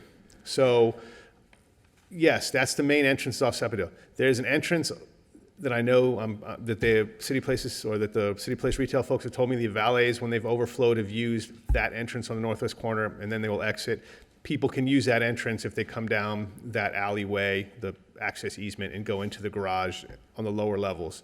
And then they would exit on the other one that, let me pull Okay, up. and let me I'll show stop you. you there. Yes, I don't think it's there's a- any so- problem You're to right. say. It's an excuse me, easy fix. I don't think it's, right, I don't think there's any problem to say, we can add our own condition that whatever approved will not use that, Right.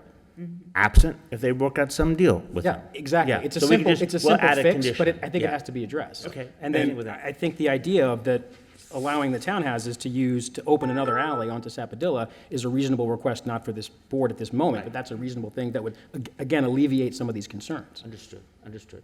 Thank you. Deborah? Yeah, I really appreciate the comments from the homeowners, especially the townhouse homeowners.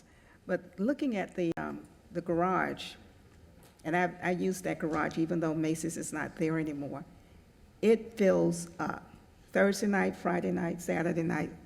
And you're talking about bringing in 325 residential units. They're going to have to find somewhere else to park. We have to be realistic about that. I know that the other two garages on the east side of Rosemary are there. But actually, that garage area, Garage D, will fill up. I don't think enough parking is being provided for the new residents that are coming in. And I think we need to also take some time, or the developers need to take some time with the homeowners and address their concerns. But I think that there's some fixables in here.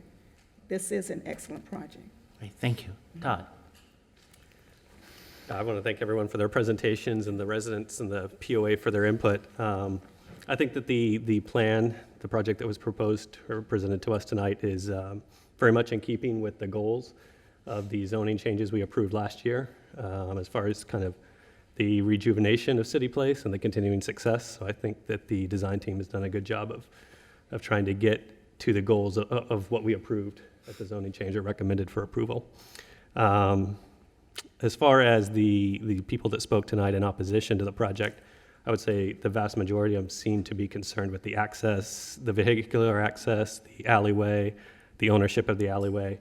And I would agree with some of our other board members. I think those things can be worked out, and I think we should take the applicant up on their offer to work those things out before it would go to City Commission, assuming that we approve it tonight. Understood.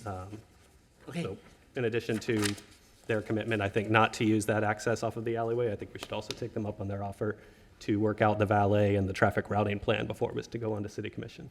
Okay, thank you. Peter? Okay. I mean, we talked a lot about the alley, but unfortunately, the alley is not the only entrance point to these townhomes. You can come in from several other streets. The issue of workforce housing was debated extensively at our last meeting about a year ago, and the developer was resistive to going up to 15%, but eventually the acquiesced, and 15% was a negotiated number. And that was all approved approximately a year ago. So that's not open for discussion. The issue of tabling this project, I don't think that's feasible. There is approximately anywhere from 3 to 4 months between the time we decide, if we decide to approve this project tonight, to the time that it actually makes it to the City Commission. So there's ample time to negotiate the small points that were raised. I'm sure that the traffic demands will be much lower with the residential than the original Macy's. The project is also a bonus for the downtown. It increases safety. It's a benefit to all the retail stores that now you have a captive crowd utilizing all the services of downtown City Place. It was also pointed out that the traffic study is not required because it's within the overall envelope of the traffic concurrency study that West Palm Beach falls under. The alleyway, I mean, is getting better. There is a proper sidewalk. There will be some landscaping, and I think it will be, a slight improvement, but it will be an improvement.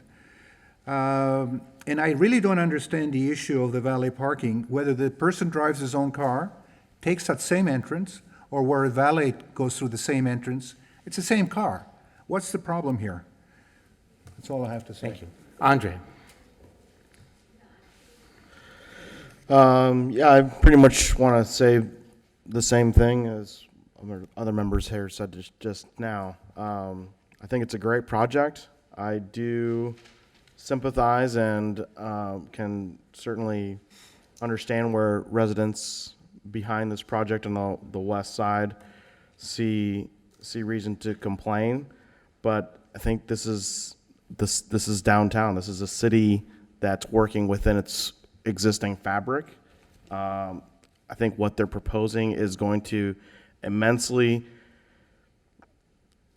enhance that internal road between the garage and the new project. So I think it's really incredible what Related has done for West Palm Beach. We come here often as a family, and I'm looking forward to being able to enjoy this new project. Thank you. Chris? I agree with many of the neighbors, with the planning staff and the sense of the board members that have spoken to this point, that this is a very beneficial project and one that really is going to help the city a lot. And I think you do need to keep the momentum going. It's such a big project, and it's so vital to the city that I support it. I do hope that some of these ideas about how to make it more livable for the neighbors who've committed their lives and have spent their time living in this neighborhood and really growing fond of it. I do hope that that the next few weeks you can resolve some of those issues, but this is I think too important to the city that it continue to be on track. So I support it fully. Thank you. Scott? So, unfortunately, I will not be able to vote tonight because everyone decided to show up. Thanks, guys. But you're still allowed to fully participate in the discussions. But if I was able to do so, I would be casting my vote to approve this project. I do think, for all the reasons that have been said already by many of the members of the board, that this is an important project. I think it is a beautiful project, in my subjective opinion. I think it really has. I think it's a great redesign and activation of the heart of Rosemary Square, and I think, and as someone who used to live in 610 Clematis, just north of Rosemary Square, I can say that the north end of that project leading up to Clematis along Rosemary has been in desperate need of activation for a long time, and I think this project will start the trend of the develop and kind of help fill in that donut hole, the second donut hole between Clematis and the Himmel Theater. So I'm in favor of it. I would say, though, that I think the residents raised excellent concerns, and I would certainly encourage both the developer and city staff to really go back and talk to those people, listen to them, and figure out solutions that I think are possible and certainly feasible between the time of tonight's meeting and presentation to the City Commission for approval to work out some remedies to fix the issues that they're looking to fix. I'd just like to add my own thoughts. Excuse me, sir, this is now our deliberations. I'd like to add my own thoughts to what's been discussed. There's some things we cannot address today. For example, the concerns about the shadows that may cause the pool stuff, because that height has already been allowed. That's not before us today. I want to say one thing about the concerned traffic congestion, because I know what's said is counterintuitive. We experience it in my own neighborhood. I live in Providencia Park. There used to be a Channel 5, used to have their station there. And then they built, there's a One Watermark. And my neighbors, I'm president of my neighborhood association, they were so concerned about the traffic a much taller building would bring. But what they told us, which we didn't believe, was that in fact that taller building would have about 1/10 the number of traffic ingress and egress than what this TV station had. We lost that fight, they built it, and they were right. The traffic was substantially less, even though the building was taller. And what we heard here today, and part of the evidence presented was the traffic study, suggests it will actually be lower the traffic than what Macy's had. I understand why you may not believe it. I didn't believe it. I just experienced it, and I just share that with you. I think some of the other concerns raised were very legitimate. The concerns about ownership of the, clearly right, and we intend to put a condition here that fully recognizes and protects that. With respect to some of these other issues, one point was said over and over again. You guys would like to try to work it out if you can. Our experience with Related in the past has been that they've been a good partner in trying to work it out. Let's hope they continue on that track. Remember, this board does not approve anything, it recommends. The City Commission makes that final vote. That's far enough away that during this window of time, a lot of these types of issues that are identified in our proceedings are able to be addressed before it actually goes before the city. So please do not give up your efforts. Engage with Related. Let's see how much of these issues can be worked out. They'll be incentivized to do so, and I know you are as well. So now I would take it back to the board. Is there general agreement, Mark's suggestion, one I support, of adding a condition that recognizes and protects the easement rights of the POA? Yep. It was represented to us, they're not going to touch it, so I'd like to make that recognized. Is there any disagreement with regard to that? Any other conditions or concerns you would like to raise in our motion that we're going to vote on tonight? I think we heard the applicant volunteer that they would go ahead and address what's now a condition of approval 5 to work out the valet access plan prior to City Commission. So I think we should take them up on that. I think we can do, my understanding though was I'm not sure they necessarily committed that they're going to actually have valet, but I think we can say it doesn't mean it can't be worked out if they choose to. So we can add that if you wish, if that's the will of the Did board. already. Pardon? I did. Okay, you added, that's okay. All right, any other things that people would like to see in the motion? If not, I'll look for a motion that incorporates these ideas so we can vote on it. Okay, I'll move approval, Mr. Chairman, of Planning Board Case 950-00000. And it includes one waiver for the bridge and 9 original conditions with 2 new ones. Number 10, and correct me if my writing is not right. The Valley Traffic will not use the north entry. Traffic circulation plan to be revised. And item number 11, open issues to be negotiated prior to the commission meeting. Okay, the 2 conditions that we identified, the first, as I understood what you wanted, was for the valet plan to actually be worked on, right, rather than... That's what I thought I heard, yes. So one of them, so the valet condition is that if they want to go forward with the opportunity for a valet, they should work out those issues with everyone first, prior.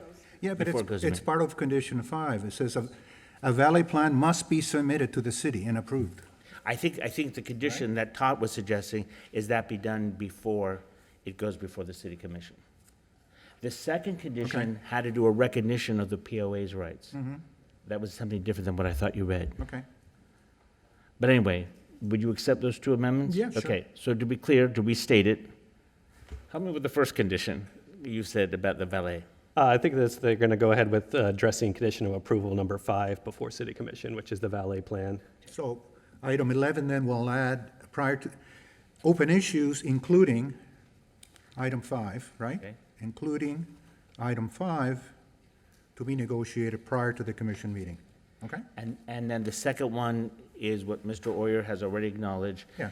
that the POA's legal rights with respect to easements would be recognized and protected.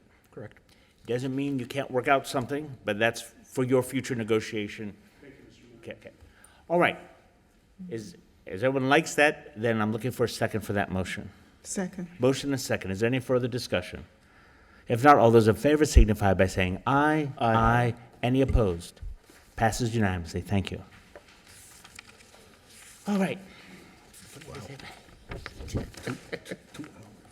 I know. All right. That then brings us to planning board case number 950. Is it QQQQ? Is that what we're doing next? How do you come up with this numbering system, Mr. Snyder? Well, the last one was 5 O's and this is 5 P's. I know, but, oh, this is Actually, 5 Ps. I was 5 going Qs. with 5 P. Forgive me. We're at 5 Ps. Why 5? Well, because it started with just the numbers and then it went to an A. You've been on the board since we were I know, at- but I never like heard it. maybe I never heard a 3 O's, like satisfactory. and I never heard a satisfactory explanation. 26 times 3 ago. Well, it was 75 cases We're since. not like the state of California. We're a little city. We Okay. come up with a numbering system. Anyway. Oh, I think we oh, should it's workshop assigned- that one day. Yeah. PQO. All right. Oh, so let me, I think We're doing, Is the we're doing same- P, correct? We're doing P? P, On the agenda. Q is actually next on Oh, the agenda. yeah, we're doing Q. We're on Q. We're calling up Q then, and then we'll hear from the applicant. Right? The applicant makes the Oh, presentation? yeah. Mr. Oyer. I used to. You're back up.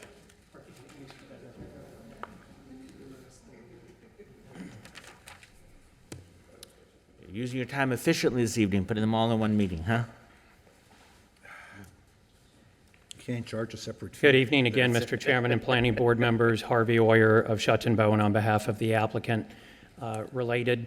So this is a request, And these are the, an application for a major amendment to the core development regulations, which is the regulatory framework, zoning code, if you will, that affects the city place DRI. So there are 4 requests, some of which were from applicant-driven, and as long as we were opening the code for discussion, at least one was staff-driven as well, and I'll point those out. The request is officially for an approval of a major amendment to the City Place core development regulations for 4 reasons. Number 1, to universally change the nomenclature within the regulations from City Place to Rosemary Square. Number 2, add the Rosemary Square Plaza area to the Himmel Theater sub-area. I'll describe that in more detail and explain in a moment. Number 3, add bakery use as an accessory use I would like to think there's unanimous support for 3, but let's go. to the Rosemary Square retail corridor. And number 4, to redesignate the Publix block from the Rosemary Square retail corridor sub-area to a new Rosemary Square North sub-area. So let me take those in order. Number 1 should be pretty obvious. This is driven by the fact that we've changed the name of the project, so we feel we should change the nomenclature throughout the document from City Place to Rosemary Square. Number 2 is to add the Rosemary Square Plaza area around the Himmel Theater to the theater sub-area. And I have a map that will better illustrate this, but the Himmel Theater has always been within City Place's control. So that had its own sub-district. The plaza around it was owned by the CRA, so it had no zoning sub-area. The CRA has deeded that to Related, so now it is under our ownership, but it has no zoning designation. And because both we and the city do not want to see anything built in the plaza, we are in agreement to fold it into the Himmel Theater sub-area, which does not allow any more vertical construction. That's my best summary of that. It's better illustrated in a map in a moment. The third is a request by Related, and that is to add bakery use as an accessory use. What is driving this is we have had several restaurants that produce their own croissants, tortillas, nacho chips, and other restaurants would like to buy them. However, that makes them a bakery selling off-site, which is not a permissive use. So there are constraints on this. It is staff recommended for approval, but limited to the east side of Rosemary Avenue. If you're wondering why, that's because there's a loading dock behind the retail there that you could load a bakery truck and take the product away. Number two, it must be in conjunction with a retail restaurant use that's at least 2,000 square feet. So it is accessory to that retail or restaurant use. Number three, the accessory bakery cannot occupy more than 49% of the retail restaurant use, meaning the predominant use remains the retail or restaurant. This is truly an accessory use. Number four, the accessory bakery use component is not permitted to have frontage on Rosemary. So the retail or restaurant can have frontage, but the bakery, imagine commercial bakery, does not have frontage. We want that pedestrian experience to still be retail oriented. It must have direct access to a loading dock, which it does if it's on the east side, and then it limits the delivery and loading hours. But it's a smell that sells. And the fourth and final request is to redesignate the Publix block, which I will illustrate better in a map, to its own sub-area, the Rosemary Square North sub-area. Allowing a maximum FAR of 5.0 and allowing a maximum of 15 stories. And we can discuss that in more detail, but the current Publix site is permitted at 5 stories today, so we are seeking more height. With respect to the FAR, our belief is it's already a 5.0. You'll probably hear from staff that they believe it's 2.75.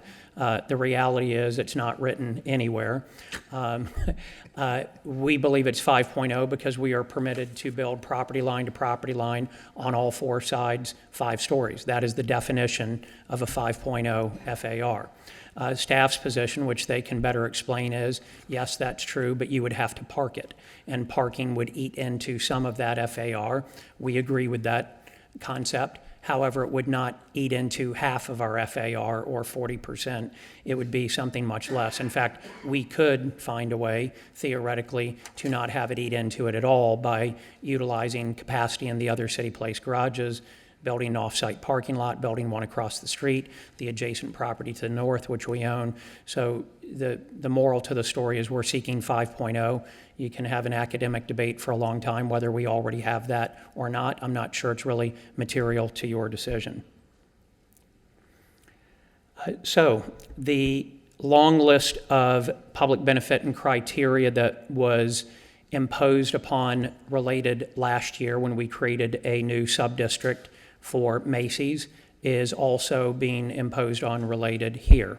And we, after some negotiation with the city staff, are agreeable to it. I will give you a moment to absorb it, but it looks very similar to the public benefit and requirements that came with the Macy's approval as its new subdistrict last year. 15% workforce housing minimum. There are thresholds in what AMI classification that goes into. No less than 15% of all construction services come from SBEs in Palm Beach County, with our commitment to prefer West Palm Beach based if we can. We agree to pay Palm Beach County published living wage standard at all times during construction, the same green roof or solar roof installations, shade trees, on-site stormwater retention, electric vehicle charging stations, minimum LEED silver standard, at least one car share station, if required, an additional contribution to trolley operations, which we already make. And actually, the list is longer. It's in your backup material. I hit you with the highlights, but I'm happy to discuss the longer list should you desire.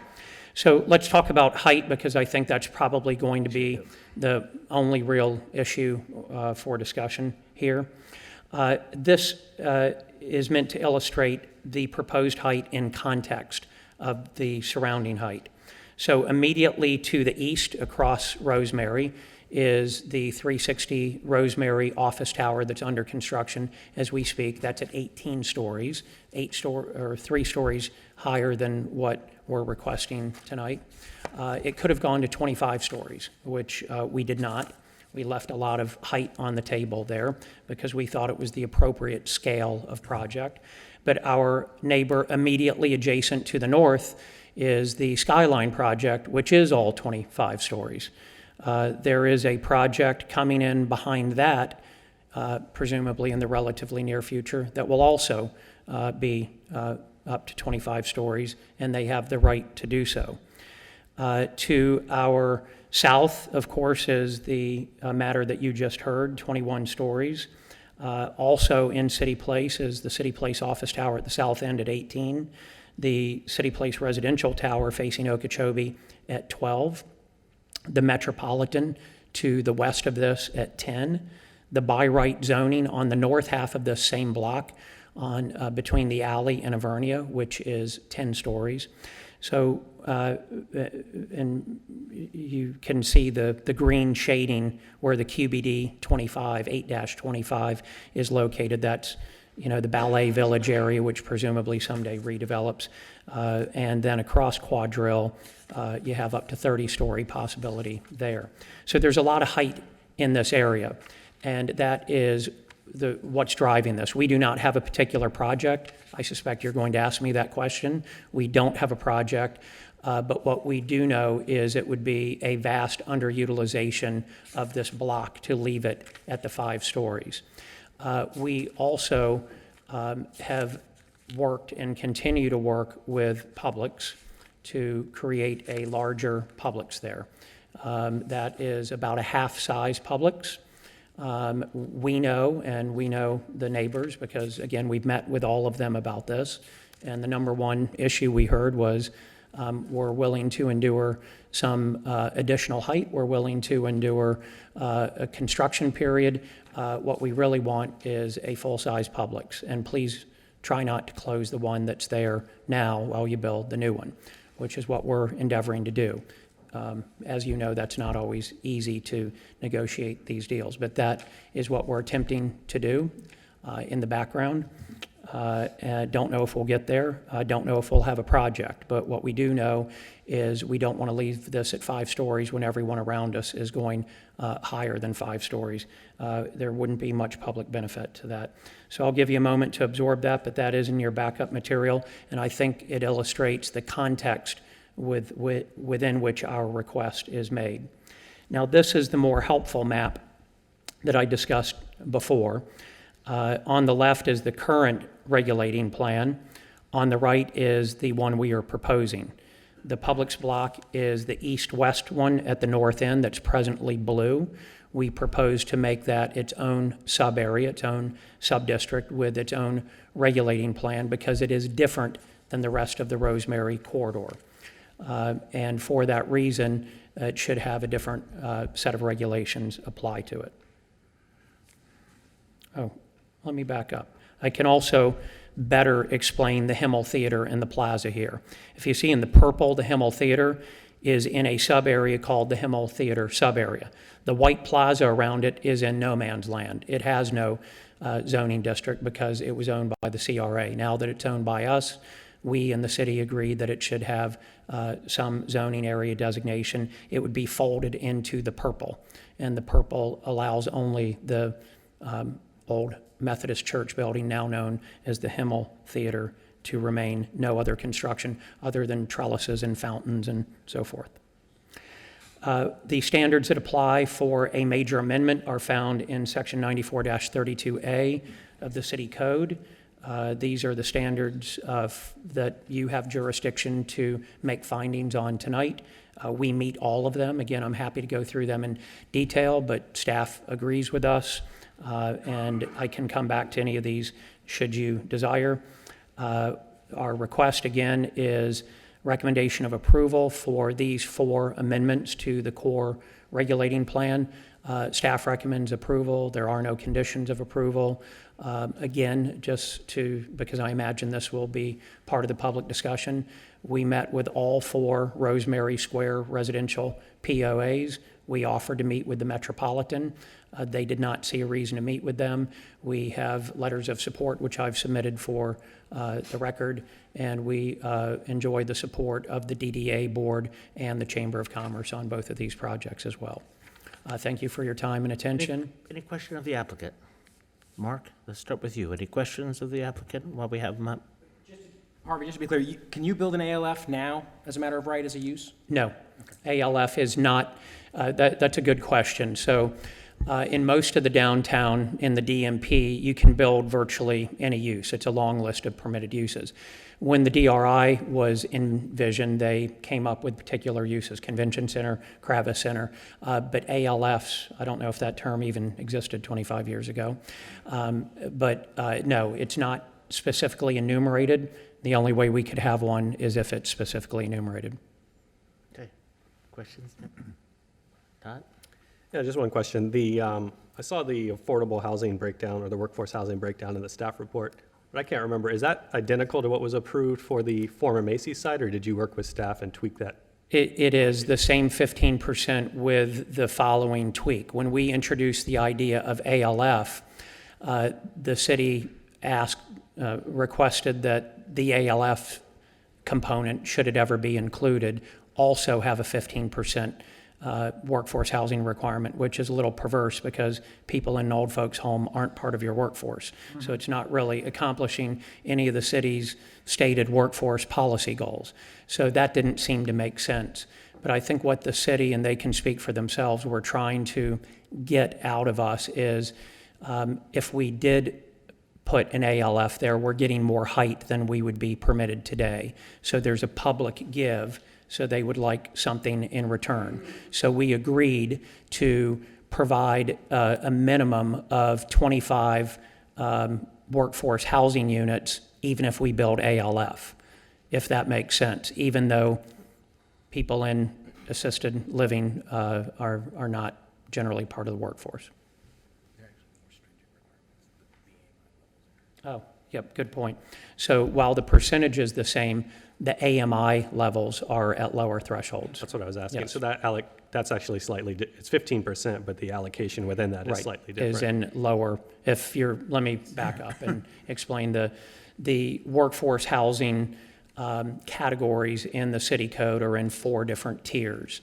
And the prior approval for the Macy's site allowed the workforce housing to be in some of those upper tiers. This requires it to be in the middle and lower tiers. Okay, thank you. Peter? Would you be okay if we put a condition that the bakeries must have an exhaust fan to the sidewalk? No.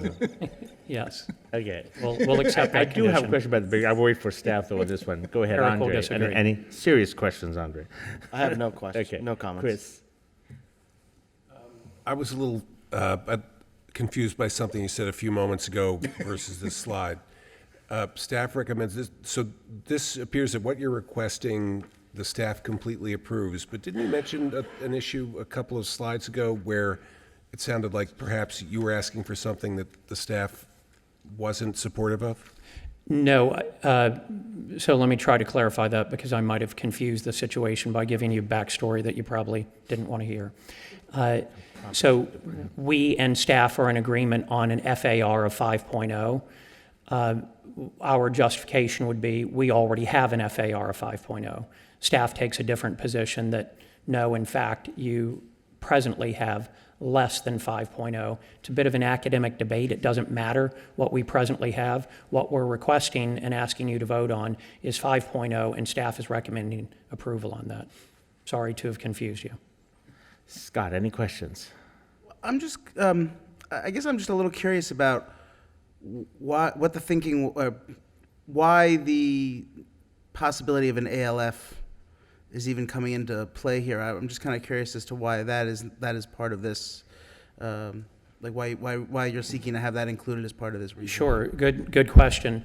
So we desire, and I think as a matter of public policy, the city desires to have a mix of incomes and a mix of ages in our downtown. And I was part of the ALF just to the north that's up on Sapodilla and Avernia that was built, I don't know, 8 or 10 years ago. It's called Avernia Place. It's been very successful. You wouldn't know it's an ALF. It looks like any other 8-story residential multifamily project, but it is senior housing, not exactly an ALF. There's also a proposal working its way through DAC that you won't see for the block behind the old Ultima Gym between Clematis and Datura to have an ALF. There's actually a demand for senior housing in the downtown. These are folks that would like to walk to the amenities just like a millennial in the audience would. And that seems to be a growing phenomenon, which is a good thing.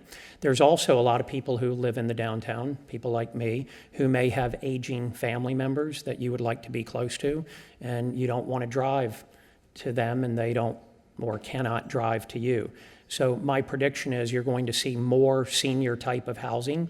It may be different than our recollection of a nursing home. You know, these are a lot more active. They can have independent care, assisted care, memory care, all levels, the full spectrum of care. But I think over time you're going to see more of those. We're not in that business. Related is not. We don't know that we'll have one, but we just see that trend coming. And we would like to have a fully diversified Rosemary Square, people of all ages, all colors, all incomes, all uses, to make it truly a neighborhood. And you can't have a neighborhood if, you know, mom and dad and grandparents are not included in that. Any other questions of the applicant? And if not, thank you. We'll hear from staff. Thank you. And Mr. Sonner, my first question to you is, why all the restrictions on a bakery? Why can't a bakery just be there? I mean, what is the harm that we're trying to protect against? Well, I'll go into that with my discussion, with my presentation. Because Once that's again, my question. for the record, Eric Schneider, principal planner. I mean, we approve, you know, marijuana dispensaries, but we can't have a bakery. People fresh baked. Look at the Fresh munchies. baked. They want the baked goods. I'm just telling you. Seeing more bakeries now. Okay, so this is right 950 Q Yeah. for Mr. Mines. It's a major amendment. And I'll start off with the regulating plan. Mr. Oyer did show this. Existing City Place core, proposed Rosemary Square core regulating plan. The nomenclature, and I do want to point out that because it's still going to be the City Place DRI and the City Place commercial plan development, the changes are directly affecting what you're seeing here on what City Place Retail LLC controls as part of the Rosemary Square nomenclature changes. For example, the Opera Place, the Convention Center, the Hilton, those are not getting changed. Those are not owned by City Place LLC, so the nomenclature can't change for those. So anyway, you see the regulating plan. The purple is going to be where the proposed change in the sub-area regulations is. And then you also see there what Mr. Oyer talked about, the plaza becoming now, and it doesn't come out very well, but there's a little cross-hatching. And so, as he said, trellises and so forth. It kind of carries over from the lease change that we did that was approved a couple years back when this actually went to the regulating plan. So we'll just, no more discussion really needed on that. Once again, here's the 4 items that Mr. Oyer spoke about. As far as the bakery, he did go over all the uses in there. The issue is that a pure bakery, falls under our industrial classification. Industrial classifications are not permitted in City Place.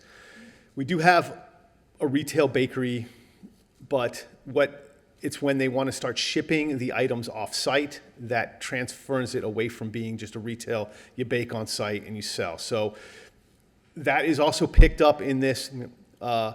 Tulip pans, as an example. They bake, they sell you stuff when you walk in on site, but they ship stuff off-site. That does have that industrial component to it. So we needed to make sure that we had this covers on restaurants as well as if Tulip pans wanted to open up here. And just to follow up on why it's on the right side or the east side of Rosemary, because the east side of Rosemary does not have any residential. It has loading docks, but also does not have any residential.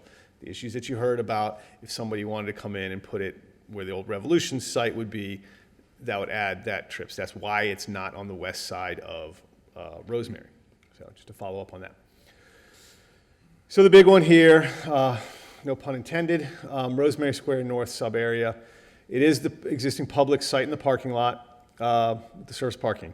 So what could be done with the regulations is replace the existing development with up to a 15-story tower on a 3 to 5 story podium. Actually, the entire height would be 15 stories. The lower podium would be 3 to 5.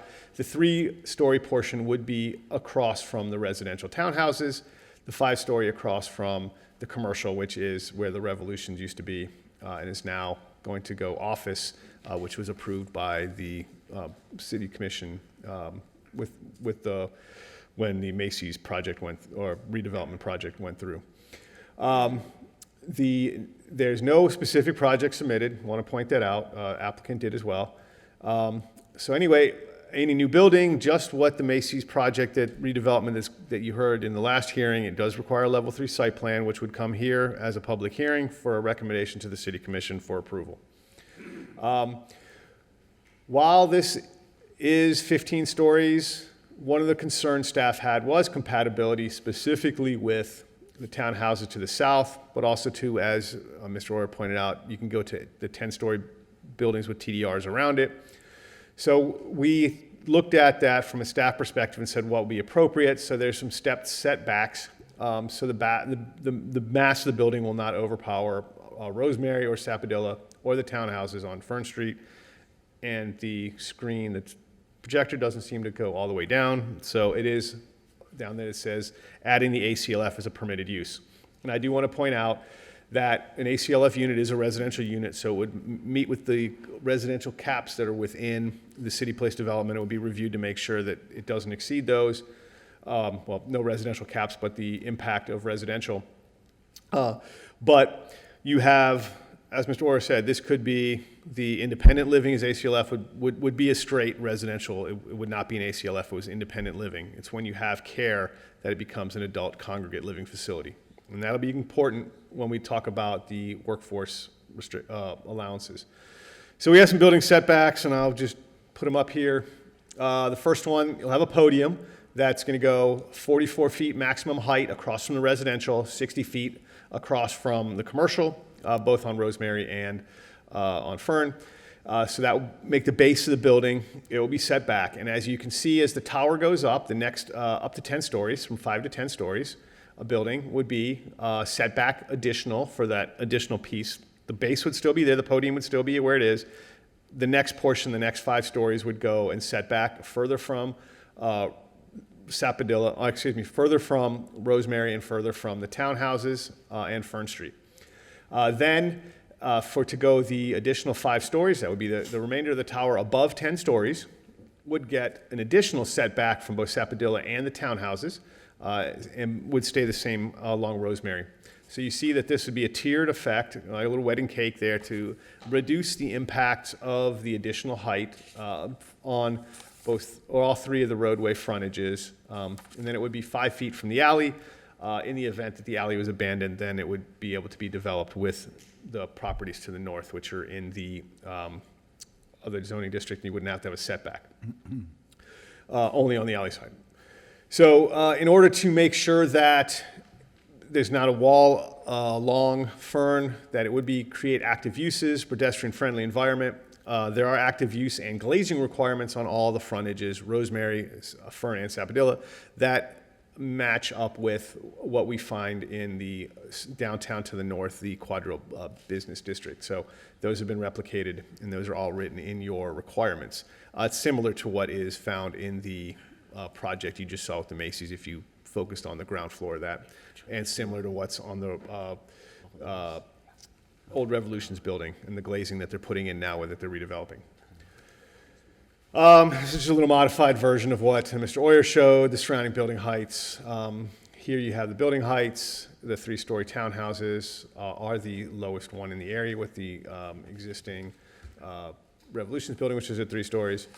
This area here, an outline, can go up to 10 stories, 25 stories here, the 21-story Macy's, and then the 15 stories requested for this development. Once again, staff looked at those setbacks and worked on getting those setbacks so that it had as little impact as possible on the existing townhouses that front Fern Street. The affordability standards, I do want to point out that Mr. Oyer touched on the workforce and the sustainability initiatives. They're almost identical to what was on the Macy's site, except for the bigger changes are on the affordability standards. He did mention that of that 15%, the number of units are the same if it's a residential project or a project that mixes residential and assisted living. The residential portion will require a minimum of 25 units or 15%, whichever is greater, be meeting these affordability standards. So you would have 50% of those affordable units at 120% of the area median income, and 50% at 100% of the area median income. The Macy's site had a different ratio. It had had units at 140%, some units at 120, and few units at 100%. So it is there are more units for lower income workforce folks, still in the workforce, but that don't have to meet as high an income threshold as the 140%. So that was a very important component of this potential building.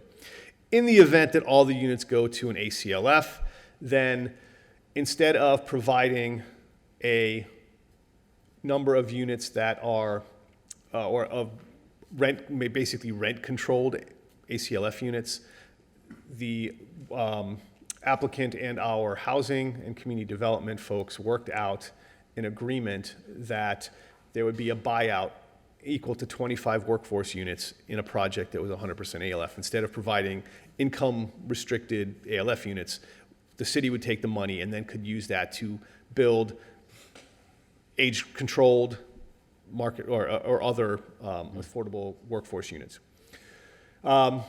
So then the buyout, if you look in the lower left there, the buyout in either event, it's $40,000 per unit.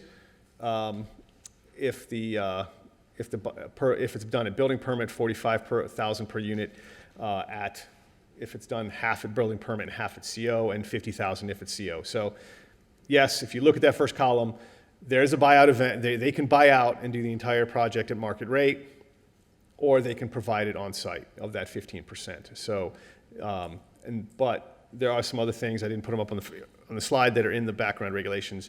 Our housing and community development folk would take the money that goes in the fund, would look to build something within a mile radius of the downtown of the project, so that the money's taking in, if there's a buyout option, do get used in the immediate area. We're not taking that money and putting it into a project somewhere else.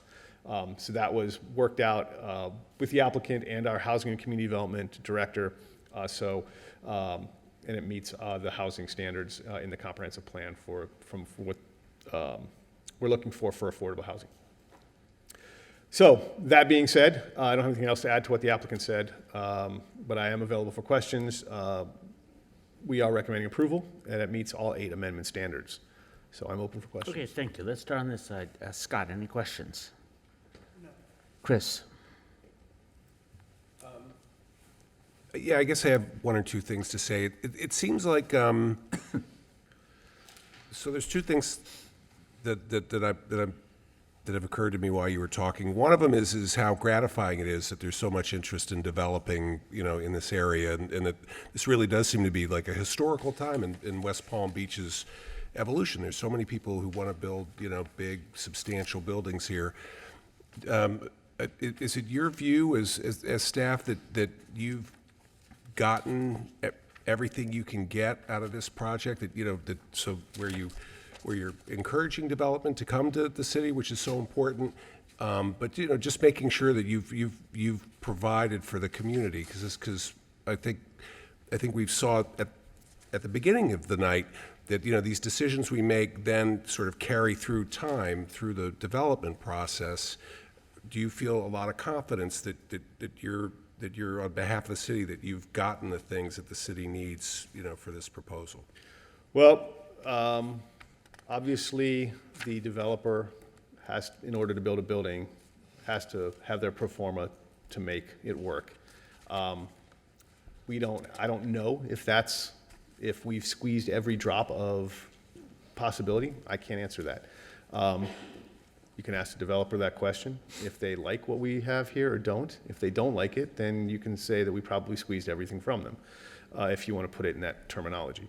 One of the things that I think was very important that we got because the developer, when they first came forward, had the same workforce affordability ones that were put in for Macy's. They copied almost the exact regulations and actually took some out. Looking at those, staff looked and said, no, well, you're not going to go backtrack on this. And in fact, one of the arguments they had made at the original hearing was, well, this is for Macy's, the Macy's site, and the incentives there was, well, this is the first workforce. You don't have a workforce program. This is the first workforce project. So this is all we can do. Nobody else is doing it. We're the first ones. Well, I held them to that and said, look, and talked to our housing and community development folks. Well, that was the first project. Now this is the second project. Unfortunately, we still don't have a workforce policy for the city. That was direct discussions between our housing and community, what you see up there. But it's a better one than what we had on Macy's. Is it the best one that we could have gotten? Would I have liked to have seen more? Of course I would have. But the discussions they had is what was fair from both our housing folks and our housing folks aren't here to discuss it, but from my understanding is, and related, having the discussions about what was feasible if it went to developed at this, with those number of units. We definitely learned some things about how the building designed once, because unfortunately, the Macy's building came in. If you look in there, one of the things that we realized was the length of that Macy's building, north to south. Didn't expect it when we wrote those regulations. And also looking at the length of the All Aboard Florida building, how long those buildings look in profile. We put in regulations to make sure on this project, not only are those setbacks, but that the tower isn't going to be quite as long. It's only allowed to be 250 feet long.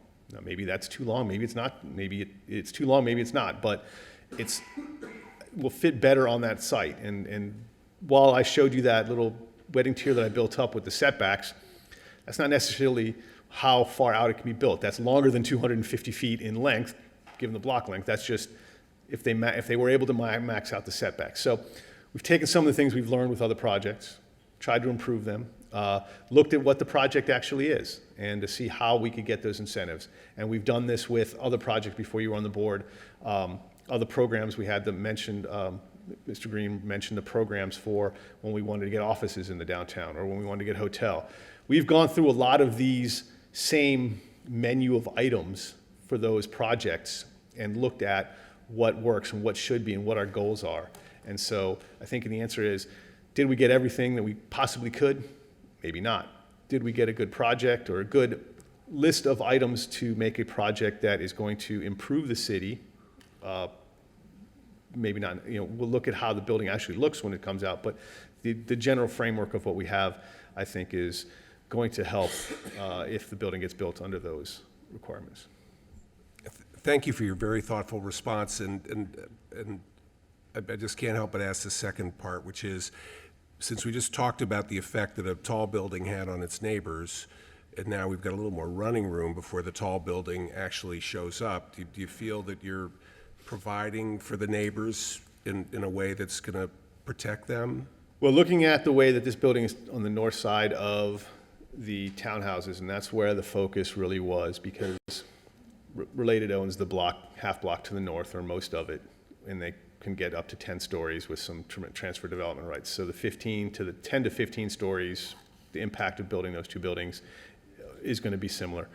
As well as to the west, you've got buildings that can get up to 10 stories. In the east, you saw the ones where they said that the office tower, which while it's at 18 stories, is a tall 18 stories. So it'll be taller than what this is. Our focus was on making sure that with those additional setbacks that we had for as the building got taller, to minimize as much as possible the impact on the Fern Street townhouses that immediately faced it. So setting the building back further, as it went up further, getting the facade and active uses across from them so they wouldn't end up with, say, the side of a blank garage. Those are all important factors, making the podium only be 3 stories as opposed to what Related wanted it originally as 5 stories, so that would mirror on that initial part of the building the townhouses on the other side. Would I have liked to have had walk-up units lining that one? Yes, that would have been great to have had a requirement for walk-up units on that first floor. Is it feasible that would severely limit the opportunity to build there? Probably. Related was not willing to go to allow us to move forward. They didn't want to move forward with that. So we've done a lot of things because it ties their hands, as opposed to doing a commercial or retail or some other uses that are active, as opposed to forcing the hand it. That's why I'm saying why they wanted to have more ability to have not just walk-up units. But there are things, yes, you could have tried to force on them. Would it make a project that would work? Would they be able to build it? I don't know. But we've done what we could to minimize the impact on the townhouses directly across. Thanks to answer your question. Okay, Chris answered. Andre, any questions of staff? I have no questions. Peter? No questions. Okay, thank you. Appreciate it. All right, at this point, we'll hear from the public. And the first card, someone asked me to read, Austin Kelly asked me to read his into the record. I support the new full-size Publix. Please vote yes. Anthony Mora asked me to read the record. I support the zoning change and a new full-size Publix. See, people have the concerns about the bakery I was talking about earlier. Okay, next one up is Paula Mara. Does she wish to speak? And after her, Tom Sirocco. Is Mr. Sirocco still here? Right here. If you could go to the other podium, sir, go ahead. Hello again. I'm Paula Mora. I've been a resident of West Palm Beach for over 33 years. I support the zoning change for the public site. I love the new design and the streetscape on Rosemary Square. Seeing that continue all the way to Clematis Street would be great. This zoning change is important for the progress we're all here to support today. I want my children to want to stay here in the city, and we need to make sure the economic opportunities are here for them. I have 6 children. I've already lost 3 of them to other cities. I want the other 3 to stay. I would like them to come back. Mm-hmm. Bakeries, second, that will bring them back. Yeah. Second, we can all agree to that a new full-size Publix is critically important for downtown West Palm Beach. With all those people living, working, and visiting, I'm really shocked that we don't already have a full-size grocery. Let's approve this and make it happen. Thank you so much. For my other 3. And Alex Millen, sir, you could go there. You have the floor. Tom Sirocco again. I'll be brief, but I also want to voice my support for the new zoning change at the public site. Look, we can all agree a new Publix is needed. If this is our way of getting it, let's do it.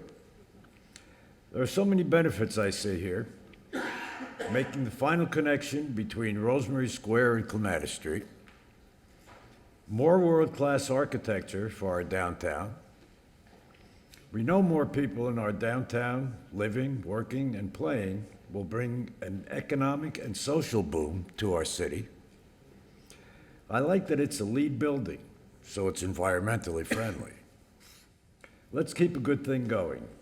Please support the new zoning at the public site. Thank you. And Dave Knigson, if you could go to that podium, you have the floor. Hi, Alex Millen, resident millennial and baked goods aficionado. I'm in full support. You had me at baked goods. Go I'm in full support of the rezoning, even though we don't know what's going to be above the new Publix, which is going to be a great amenity to the city. Related's a great company. They've proven to be good stewards of their property, and I'm sure whatever they do will be in the best interest of the city. So please approve it. Thank you. Thank you. And Michelle Kanaji, if you could come there, ma'am. You're the, go ahead, sir. Hi. Thank you again. At the previous issue, I brought up the concept of the developer writing the code before having a site plan because it looks like it's happening again. I asked the council regarding this concept of the developer writing the code before they have a plan approved. What have we learned from how it affects the community, and can we preempt that? I'm from New York as well, and I understand traffic and congestion in a city. You don't move to a city if you're not going to expect some traffic, some congestion. You don't move by the amphitheater if you're going to be affected by the concerts that are played there. I understand the view of the people who don't live downtown, especially the civic-minded young millennial who took it upon himself to be an activist, advocating the downtown growth with little or no regard for those who are impacted, and the people who live there without knowing what the project is going to be or what the design is going to be and putting all their faith in Related, who I don't think are out to get us. Don't get me wrong. I would just like to have some say in what goes there. We're being asked to approve a 15-story building that could be anything. We could be a residential home. It could be a site for residents not afflicted with any conditions, but we don't know what it is, and it certainly is not yet a Publix, as people have asked for. I'd like to just address a point that Mr. Pivko made in the previous conversation, which is that there is only one car access to the townhouse's garage. There is no other access, only the alleyway. So thinking that we can move our cars into our townhouses from another vantage point, there is no other entry other than the alleyway to our garages. So I ask that we don't approve it right now, that we table it, not because the project isn't going to be a good one, but because I think that we need to learn from what was previously done so that height can be determined, how it's going to affect a person's property value, that we can have some a say in what goes into the building and its design. Whatever goes in there, if we don't address the code being written before the site plan is approved, they come up with it, then we're just continuing a flawed process. And finally, when I believe I understood my fellow New Yorker Mark Pateman to say the city must enforce the code, but I implore you to preempt the enforcement by altering the code writing site plan process. Otherwise, as Yogi Berra said, I'm sure you'll appreciate this, Mr. Pateman, it'll be deja vu all over again, and we will be having concerns that might be abated now. Thank you, sir. Thank you. And Jason Mankoff, if you could come to that podium. Hi, Michelle Kennedy again. Again, I live in City Place, or Rosemary Square now. I just want to point out that the Publix that you're, where the Publix site is right now, that alleyway goes right into that Publix right now, so that alleyway is still an issue, even when you guys go with this site, whether it's a Publix or not, or whatever the building is, it's still going to be an issue for that corner. I do want to say, I just want to reiterate what my husband said. I think it's weird that we're here, they don't have a building yet. So why wouldn't you come up with the building that you want to build and then ask for changes in the planning? Because now part of the issue that we had today is that we were unaware that that building was going to be 21 stories, and now we're here complaining, although I'm not really complaining about it. I think it's a great building, by the way. That there's issues that we want to resolve beforehand. So how can we know what issues to bring to the council if we don't have an actual building to look at to decide whether we have issues with it or not. So I would just say, again, it's a process issue for me as well. And I love the fact that the workforce thing, and I think that if it's lower in price than what they have in mind for the other building, I'm way into that. Really, I love that. And I'm actually not opposed to this project. I just think that it would be better to know what they're going to build so we can give constructive advice about what the residents here at City Place really think about it. So I'm only asking that you think about your process. Thank you. Thank you. And Hope, give this speaker 5 minutes, please. Thank you. Okay, and Bill Nugent, Easter Hill, you can have that podium. Go ahead, sir. Thank you. I appreciate you, Chair. Jason Mankoff again for the record, Sicklin Lubitz. We're here to talk on behalf of the POA again. This is basically solely on request 4. And I will say to you, and you've heard this already from some of the homeowners, unlike the other project known as the Macy's, we can now address the proposed code today. I know there were some issues with notice, whether they had it in, but they weren't here to really be knowledgeable about it. Now they're much more knowledgeable, and you know, we have things that we think can be done. I will say to you, they're a 3-story townhome. You've heard of that. There's now, looks like, going to be a 21-story building beside them, and then they're asking for 15 stories in front of them here on Fern Street. This is the applicant's I guess, sketch that's in the project file. I asked you, and I'll handle them out, would you want to live in this canyon? You know, basically enveloped as a small 3-story between a 21-story and a proposed 15-story, so I'll pass those around if I could. And as you've heard, there's no plans for a new Publix that are in the record. I've asked staff about that specifically. There is nothing submitted. There's, you know, just discussions. I don't think there's a definite that the Publix would be here. It doesn't look like it, but who knows? So there's no specifics about that. Mr. Hoyer says there is no plan. I certainly believe him. But the code should require a plan. You know, I'm not sure you can find compliance with these standards without a plan. I'm not sure how you can do the analysis. The process is flawed. Mr. Chase, you asked a good question to City. How have you done everything you can do? And I think Eric gave the correct answer. You can't really answer that.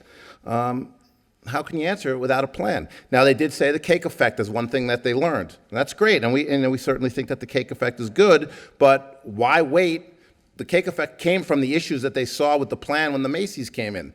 You know, so why wait until this plan comes in, and then they're going to discover another issue with this plan, and then for the next project, take that. Let's see the plan now. Let's evaluate it. Let's make this code in conjunction with that.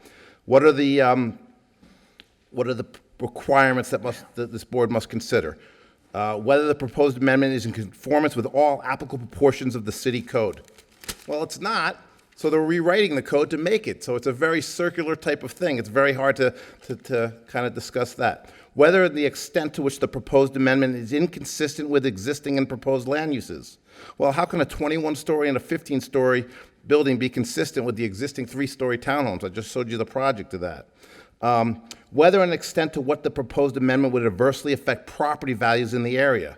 Well, we at least need a study. It's not our burden here to meet these requirements. I mean, to show these requirements aren't met. It's the applicant's burden to show that they are. There's no study. You can't just say, oh yeah, it's going to not be that. You know, we need information. Finally, and most importantly, whether the proposed amendment is consistent with all elements of the city comprehensive plan.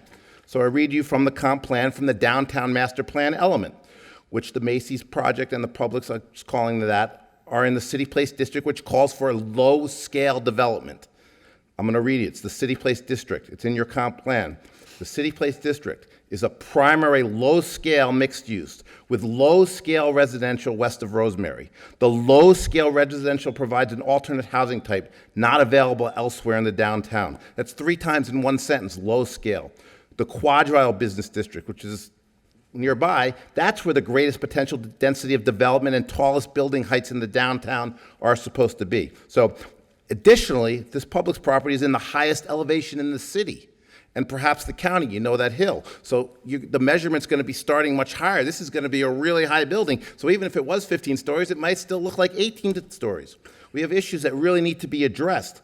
Policy 321 of your comp plan says the guidelines need to address compatibility and safety. 3.22, the planning division shall create a balance between building height and the street.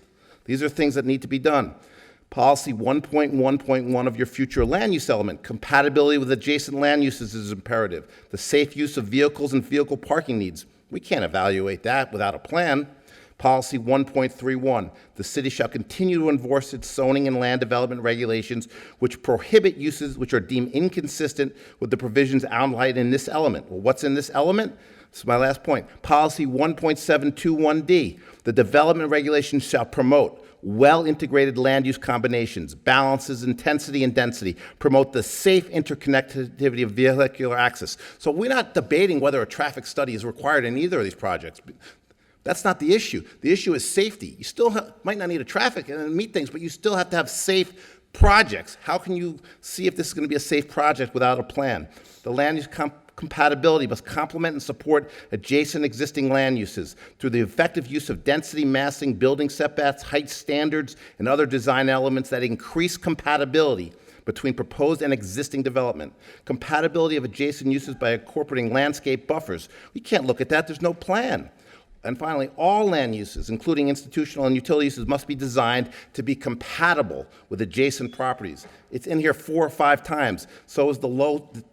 So what are we to do? I would say to you, once again, what's the rush? There's no plan. Why do we have to steamroll this? We're going to hopefully be talking with Related about the other project. Let's have discussion with them on this as well. We would ask that you would table this. Let us speak to them about it. If you deem that tabling is not the right thing and you want to make a recommendation, we would say to you for sure 10 stories would be appropriate, not 15. Thank you for your time. Stephen Travers, if you could be at this podium. And Hi, Bill Nugent, Grandview Heights. You know, I'm really looking forward to this. I know we don't have the final design in front of us here. This is asking for changes for us to get to that point. But man, between having that Publix that I shop at, that's basically like a glorified drugstore with a great sub shop in it. You know, I say that with all respect to our friends in green, but I think the more exciting thing here really is, you know, I've lived in West Palm Beach for a little bit over 30 years now, and to see the energy and the success and the nature of what's occurred in City Place and now Rosemary Square finally start to reach further and further north, and the possibility, the connectivity to communities north and west of our downtown. I think it's long overdue. It's underappreciated. I'm glad to see the private sector reaching out, and there'll be opportunities that come along with that, and it'll further energize our city in a northerly direction. So, you know, with development in all the different city commission and planning meetings that I've been to, I don't really recall anything that I would say, man, that is absolutely perfect. But that doesn't mean that perfect should be an enemy of the really good. And I think this is something that's really needed, really overdue, and should be really welcome. Thank you. thank you. Stephen Travers, District Manager for Rosemary Square. Good evening again. The rezoning of the public site is critical to completing the connection between Rosemary Square and the rest of the downtown. We want to see one continuous block so that residents and visitors can safely move down Rosemary Square to Kamala Street. More importantly, as our neighbourhood grows, the demand for services will too. The addition of a full-size grocery is essential to the successful evolution of downtown West Palm into a true urban core. Going from a small neighbourhood grocery to a full-size grocery store will provide much-needed service to downtown West Palm Beach. Related has proven time and time again their commitment to our city and to seeing Rosemary Square grow successfully. This is part of that evolution and one I hope you will support.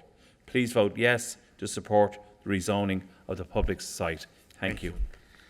Tom Lindley, if you come forward, and is it Tina Yarrow over here at this podium? And if anyone else wishes to speak on this issue that has not filled out a card, okay, what's your name, ma'am? What's your name? Yes. I tell you what, whoever else wants to speak, I I don't have a card, so if you could just quickly fill one out and give it to them. You did? Okay. Okay, well, that probably got lost the other step there. All right, I tell you what, why don't you go forward, and then the ones who want to speak, who have not spoken, get in line behind one of the two podiums, and we'll get to you, okay?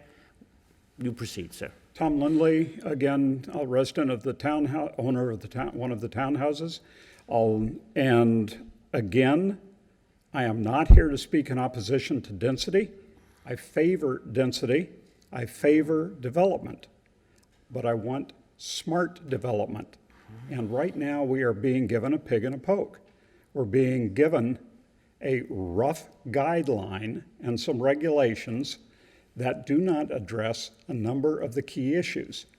So I am asking you to either table the matter until it is resolved in the discussions that will occur over the next month. And this one's far, far, far away from what the Macy's was. It's a long time to development. There is plenty of time to have 1 month before, while all the discussions go on, to get this tied in. The current plan does not adequately address traffic or safety in those issues. It does not tie in, as the attorney for the association have pointed out, it does not tie in with the city code. It does not tie in with other legal requirements. And we keep hearing oral promises or oral comments about the Publix, but I haven't seen a commitment in writing from the Publix. And when I talk with them, all I hear is, we're negotiating. There is nothing in there to support the claims of others who say we will get a full store. We ought to require that as one of the conditions. So I am urging you to either table this and allow us those discussions that we want to have on the projects, or to require as express additional conditions that it be limited to 10 stories with all of the setbacks that Mr. Schneider planned, put into that. And second, that there be the safety studies. And third, that the public's statements that they keep making to us are actually a requirement of the project and not just some vague thing, so that when we come back in 6 months or a year, they can't say, as they just did on Macy's, that, oh, that's all approved, we can go forward.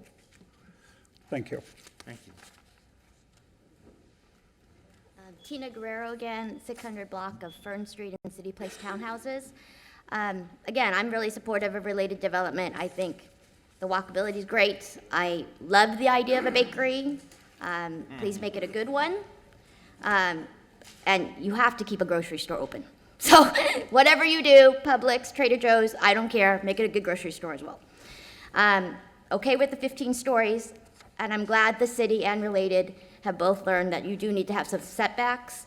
I'm less concerned about the shade on this building because it's north of us versus south of us. So really, I've become a shade expert, I guess. But I do think that it impacts us in the summer more than in the winter. And so the summer shade's really not a big deal to me. We do lose a little bit. The bigger building, like I said, it really impacts our shade, our pool, our courtyard, our landscaping. I would say, along with the setbacks, if you look at the Metropolitan building, the corners there at Fern and Sappadilla, I like how that building has the corner kind of recessed. I think that may help with traffic as well, just visibility, the sight lines.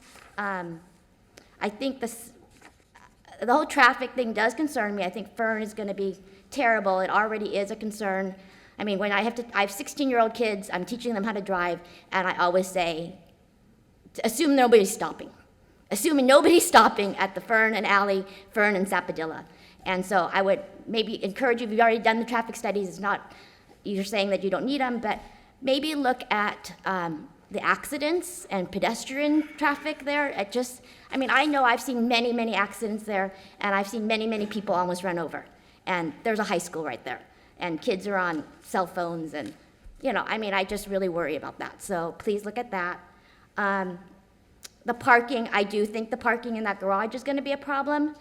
So if we can't get parking spots in the garage for our townhouses, I have tried to get a parking spot, or I had a parking spot at the 600 block of Fern, and then about a year ago, that disappeared. So if you could put the 600 block parking spot back for townhouse owners or for residents, that would be great too. And that's it. So thank you. Appreciate it. All right. As I said, if you submit a card, don't worry about it. If you didn't, please do. But anyone else, so you go forward, and do you want to speak to, ma'am? Go ahead and that, ma'am, you proceed, please. Okay. Joanne Sirocco, and good evening again. In addition to the brand-new Publix in downtown West Palm Beach, it's a no-brainer, basically, okay? We sorely need this. I want to see Rosemary Square continue to succeed and the businesses there thrive. Like I said before, we love coming here and we enjoy all that the city of West Palm Beach has to offer. But to keep it thriving, we need to keep up with the times. Retail is changing, and the new zoning request will allow Related to the chance to bring back another great product to our city. Please support a new Publix in our downtown. Please support the new zoning at the public site. Thank you again so much. Proceed. I'm Lola Scobie, and thank you for taking our comments. The Related attorney very kindly supplied me with some excellent data for the comment that I want to make.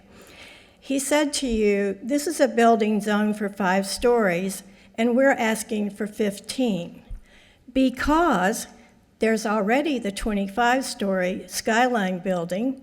There's a new project coming online at 25 stories. You've just approved 22 stories, and then there's the 18-story building. I have lived in a wonderful district in Portland, Oregon, that succumbed to this kind of height creep. And what you end up with is the dreaded New York City canyon effect, where the city is a web of dark, windy, cool spaces between tall buildings, the antithesis of West Palm Beach, Florida. So I do not feel, as was stated, that there is no public benefit to a 5-story building. It can be enormously refreshing to pedestrians to have some human height buildings and some human scale buildings as a mix in a city. I do very much appreciate Related asking for 15 stories and not 25. I very much appreciate the setbacks, which were a redeeming feature in Portland, but not a saving feature. So I feel that the 10 stories would certainly be preferable to 15. But whether you reject this or approve it at 15 stories, please do not approve it on the basis of the argument that they're already tall buildings, because that is a slippery slope to a city encased in tall buildings. Thanks. Hi, Steve Clark again. Since I last spoke, everything that I wanted to bring up has been addressed or bandied about, but would I be permitted to ask just a few brief questions? Sir, this is your chance to offer testimony, not to ask us questions. Well, the only question I did have was, there was no mention of parking in the Publix building. Is there parking planned with the building? You can leave your questions out, and when the applicant has a chance to respond, they'll have Well, the then I would opportunity. just say, if it's not submitted in the plans, it seems like on both Clematis and Rosemary, there seems to be a rather strong movement to take away street parking from the public, and I would just say, that we definitely need parking in that area, preferably covered, and just suggest that it be added to the plans if not already in there. Right. Okay, sir. thank you. Laura Cole, are you available? Laura Cole still here? She says she supports a full-size Publix, vote yes, and she supports the building. She also has some written comments which we'll accept into the record. Is there anyone else who wishes to be heard? Come forward, sir. David Bradley again. I speak for myself, but I am president of the association. I want you to think about this differently. I live on Fern Street. So somebody comes up to me and they say, hey, we're your buddies. We bought the land across the street from your house. Welcome to the neighborhood. We want to build something there. What do you want to build? We don't know. How big is it going to be? We think maybe 15 stories. What's it going to look like? We don't know. What are you going to do with it? We don't know. How are you going to arrange for the use of the property or who's going to live there? Well, we don't know. What's the purpose of the project? We don't know. Well, what are you asking me? We're asking your permission to build this big thing. Well, what is it? Well, we don't know yet. Well, if you don't know, how can we know? And if they don't know and we don't know, how can you approve it? In our name. We made an investment into a community where there was going to be a 5-story limit. We spent our money, our life savings buying our houses. And the people who own the property across the street want to build something that's big, that's grand, but they don't know what it is. We don't know what it is, and you don't know what it is. And they want you to say, trust us. I'm old enough to remember Ronald Reagan, who said, trust but verify. I think that those words have to echo through this chamber tonight. We don't know. And what we heard from the attorney, from Schutz and Bowen, is that he doesn't know. And when I met with Related, they didn't know. I'm hearing about a Publix, but there's no discussion that a Publix will even be built. There's talk about it. I'd like to see a bigger Publix. Mr. Mayans, I've seen you shop at the Publix there. Not the greatest Publix, but it's a grocery store. Nearest bakery, what can I say? What are you going to do? We're not opposed to a bakery or changing the name to Rosemary Square. Worthy projects all. But we don't know enough about this request for a variance. I live across the street from what they want to build. I don't know what it is. They don't know what it is. You don't know what it is. I don't know what you're approving. And I ask you to table it until you do. Thank you. Is there anyone else who wishes to be heard on this issue? All right. I'm going to ask Mr. Green if you would come forward on a particular question. There's been a lot of concerns raised about process as to why it is we approve something in the sequence that we're doing. Can you help explain it? Yes. First of all, Rick Green, Assistant City Administrator. First of all, let me remind the board that whatever gets developed on that site does have to come back as a level 3 site plan review, just like we did with the Macy's tonight. So an application will have to be filed with the city. Staff will review it. We'll prepare a staff report. We will notice the community. We will come back to you as an advisory board to the city commission, and then we'll have a public hearing in front of the commission. So that still has to take place. What we're approving are design regulations or development regulations for that particular block. Without getting too detailed, our downtown, with the exception of City Place, Rosemary Square, is a form-based code.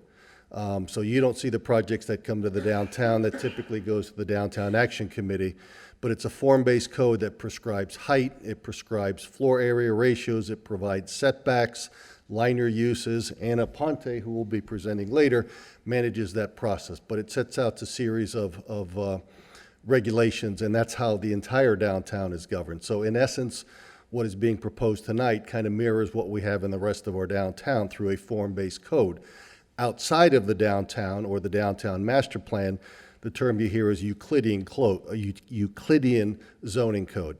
And that's your traditional, you have your setbacks. You come in with a project, you can come in as a planned development to waive those setbacks. So it's still, the key point is it still has to come back through a level 3 site plan review. So it's kind of a chicken or the egg. Do you come in with a building and hope that the development regulations get approved, or do you establish those development regulations and then require that the developer subscribe to those regulations that were approved in advance? And that's kind of where we are. Okay, thank you. I appreciate the explanation. All right, would the applicant wish to be heard? Further. Yes, thank you, Mr. Chair, and I'll attempt to be brief, but I would like to address some of the public comments that we heard. And maybe a good departure point is where Rick Green just left off. So while I understand the concerns being raised, it would be completely backwards and perverse if we built our zoning code around a bunch of ad hoc individual projects that all come forward and I have a cool idea, can we please build the zoning code around my idea? That's not how it works in our community or any community other than Houston, who seems to be proud that they have no zoning. Not sure that I would be proud of that, but in any event, that's not how it works. It's not how it works in any other part of the city. So we create a framework that isn't always perfect, but you know, we all learn from each experience. We have a very professional city staff, and believe me, none of these rezonings or projects get through without extreme scrutiny. And that, what you're not seeing, you see the abbreviated version on your screen, but attached to the development regulations, both here and everywhere in the city, are table after table after table with right down to the inch what every setback is, what every planar break is, what your upper story setbacks, your public open space, your private open space. So we're already operating in a pretty confined and defined box. So I urge you, which I know you know this, that's not how it works. We don't come in with a project and then ask you to write a zoning code around a project. In no particular order, I thought it also might be helpful. One of the neighbors stated, you know, what's wrong with 5 stories? This is, you know, what it's been zoned. I want to take you back, for those of you who didn't live here 25 years ago, how we wound up where we are. For a long time, no one envisioned that West Palm Beach would ever have tall buildings. In fact, when the Harvey building was built, it was a skyscraper built in the 20s, and it was the tallest building in our town for half a century, probably. And when our first downtown master plan came along, no one envisioned that there would ever be a building taller than 15 stories, and those were only in designated places. When City Place was designed, I mean, that was 72 acres of vacant land that not only did no one want to develop or live there, no one even wanted to slow their car down when they drove through there because they would be carjacked, literally. It was the subject of a PBS type of documentary. I forgot what it was called. I think Cracktown, USA. It was named the most blighted, dangerous area on the eastern seaboard of the United States. It was only the vision of the mayor at that time and the courage of Related. I call it courage. That's probably a nice way of saying crazy, to come into this area and dump $500 million when there were no demographics, no rent numbers, no sales comps that supported what they did. They are the ones that radically transformed the city so that all these folks can move here from somewhere else and say, this is a fantastic place to live, please don't change it or ruin it. It was an awful place in that part of our community. And they were the risk takers who built and continue to operate and continue to put lots of money into making it a great and safe experience for all of us. So the important history lesson there is 25 years ago, 5 stories seemed like an adequate height for that area of the city. No one envisioned the influx of people, high-paying jobs, a Bright Line train station, a Bristol, the influx of intellectual capital, of Kravis Center, a Norton. We are a different community today than we were 25 years ago, and for the better. And so what you're seeing is pressure on the value of real estate, and the best way to deal with that is to build vertically. And that is a far better solution than what we used to do 25 years ago, which was suppress the heights in the urban areas and tell developers to go build out west. Look at the result of that. We paved over every green space and watershed in South Florida. We've adversely impacted the Everglades, our water supply. That was a horrible planning decision. The right planning decision is what the city is executing now, which is stay out of those watersheds and green spaces. Don't build in suburbia. Build where you have the infrastructure, the transportation infrastructure, the ability to walk, and that's in our downtowns. We are designing and building the downtown the way it always should have been done, but for our failed 50-year experiment going west. So many people don't understand that. They're not from here. They don't know the failed experiment. They don't necessarily, their vocation is not urban planning, but I'd like to point that out for the record. I think we're kind of in the same spot that we were on the last item. You have a different criteria in front of you. Instead of 14 criteria last time, this is 8 criteria. We meet all of them. Again, that's your jurisdiction.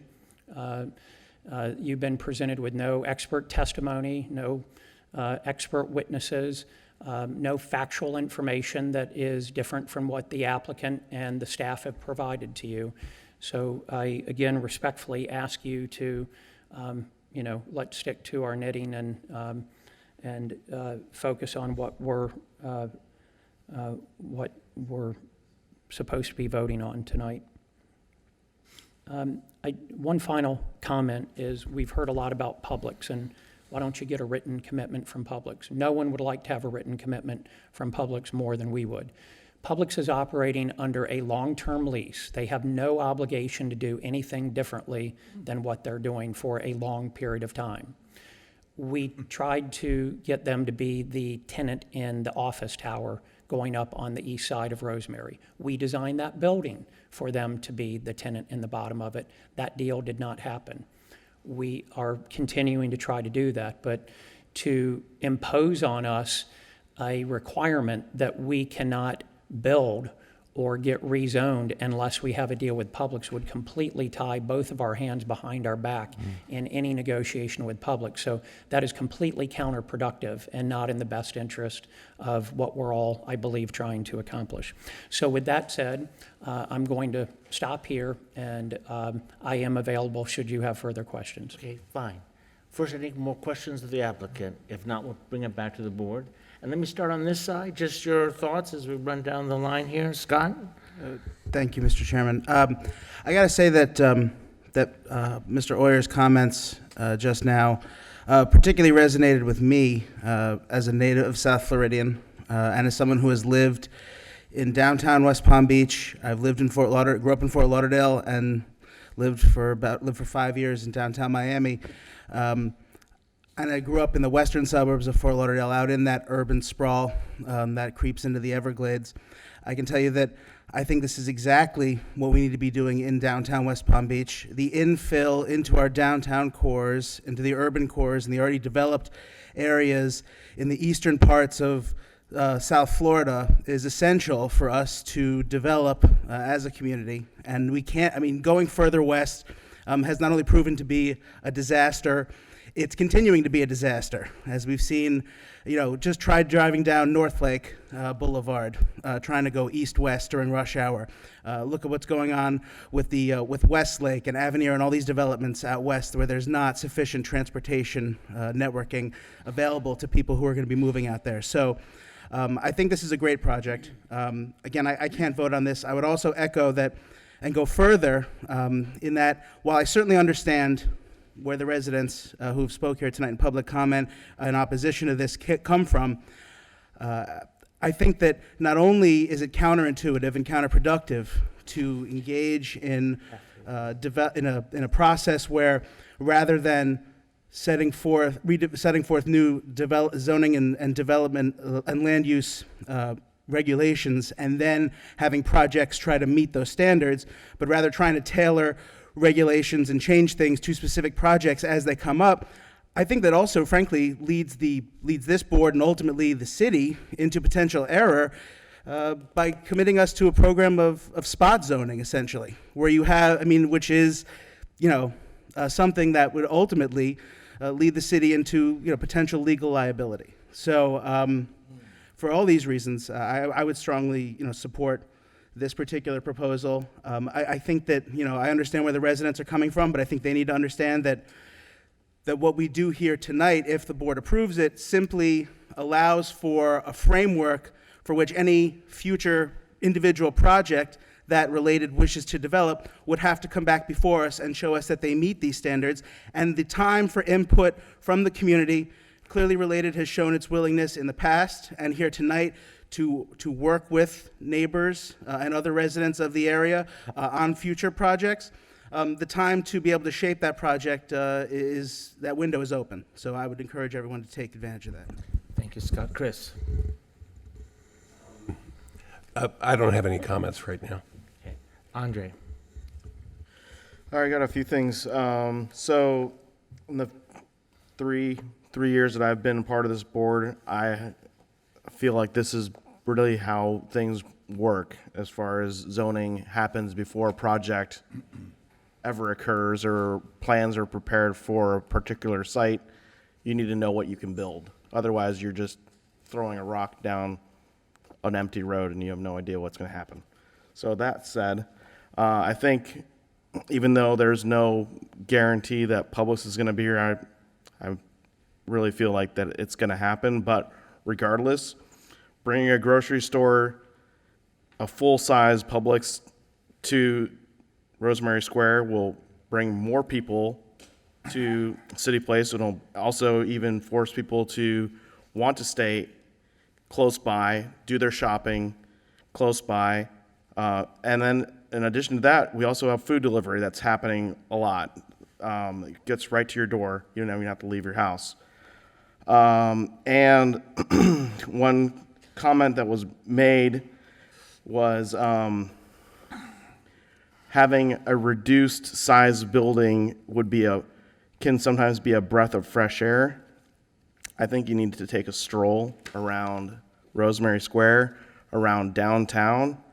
There's a breath of fresh air everywhere. I think what Related is trying to do is just trying to make West Palm Beach a really sought after place for people to move from wherever they are, whether it's west, whether it's from up north, wherever it is. But I really fully support this project.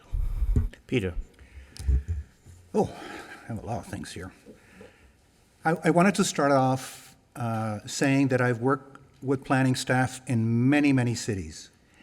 And I'd like to explain to you that this process is an incremental process. You don't ask a developer to come in with site plan, designs, working drawings, when he doesn't know if he has approval for a rezoning. That's not how the system works. It's one step at a time. A developer has an idea, they have a meeting with the staff. If a zoning is required, that's the first step. Planners look at massing. They don't look at design. As much as I would like to have some input into the design sometimes of projects, planning staff have some leeway when it comes to design, but you cannot ask a developer to come in with design at this early stage when he doesn't even know anything about the project. Most major cities have scale maps of the downtown, 3D. You have a project that you're proposing, you come in, you take out the little piece of land that's now flat, you come in with your project, and you look at this development in a 3D fashion. That's how zoning occurs, and that's how zoning gets approved, by looking at it from a 3D perspective. What design happens afterwards, there is no regulations in the city for design, unfortunately. One comment I would make is that I had a similar situation where I had a food store. And the developer actually came up with an alternate site and proposed it to a different food store. Newer, bigger. The original food store got scared because he would lose all his business, and he changed his mind very quickly. So I would suggest you try something like that to get him going. So zoning here relates to massing. It doesn't relate to design. That's it. Thank you. Todd? I don't have much in the way of comments other than, I think there's only one part of this application tonight that's at all controversial. But I agree. But I believe that we heard evidence that in context of what else was going on downtown, that the requested changes in the new sub-district make sense. I'm particularly enthusiastic about the lowered workforce housing, that they're aiming at the 100 to, I think it was 120%, as we try to go forward with future projects and getting that mix of incomes living downtown. Thank you. Deborah? I pretty much agree with my board members. I don't have any other comments. Yeah, thanks, Mr. Chairman. I support this major amendment. Just a point, and kind of it follows on Chris's point earlier. Eric is being very humble when he's saying, what he's talking about extracting things from the applicant. What we see in front of us in this book is the result of a long and often brutal compromise. And unfortunately, the citizens don't have the benefit of knowing our staff as well as I do and as well as we do. And our city staff really fights hard for their vision and for the neighbor's vision and listening to the community and putting things in context, and they really fight the fight. So what is the result that we're seeing and voting on isn't something that's just rubber stamped from a big fancy developer. This is Harvey banging his head against the wall with Eric late night, many nights, and a significant expense to the developer to comply with the conditions for this type of development. These are highly unusual for a developer to just say, yeah, sure, we'll do that, and still find a way to build a building that makes them money, which is ultimately what you do in a free society. So just to make that point that we have a level of trust in our city staff that we don't just rubber stamp it, but we know they are fighting hard on behalf of the community and the citizens. The second thing is, and this is kind of a passive-aggressive directed toward the staff, is that we're approving a use here for ALF in this context. Harvey's argument is very compelling about having ALFs as a mix downtown. It's a very compelling argument. However, if ZOM gets their ALF approved on Datura Street, this turns into an ALF, God knows what it will be, but if it does, it will be the 6th ALF in the downtown. I don't have an opinion on whether that's a good or bad thing. I'm just saying as a board, we need to consider the uses in the scope of the DMP, and we're kind of confined just to the city place part of it. We're not the DAC. But we need to be mindful of these uses and keep in mind this is the 6th ALF. How does that affect the downtown overall?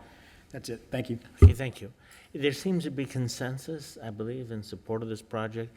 Does anyone want a particular condition added to those that the staff have identified? And if not, I'll look for a motion.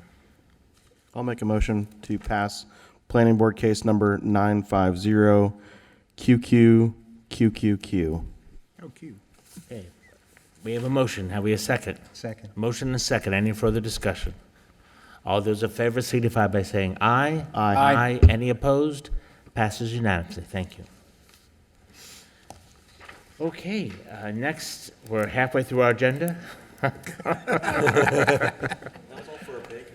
I know, which we didn't get. I mean, not enough. Planning Board case number 950PPPPP. And extra points for efficiency in presentation. Nobody has comments on the signage? Everyone's leaving? And what's the correct way to pronounce your last name? Yes, good evening. Michelle Cutera with Urban Design Okay. Kilday Studios, here to represent the applicant. Cutera. And I will be brief as possible. Okay, I've got opposition to this too.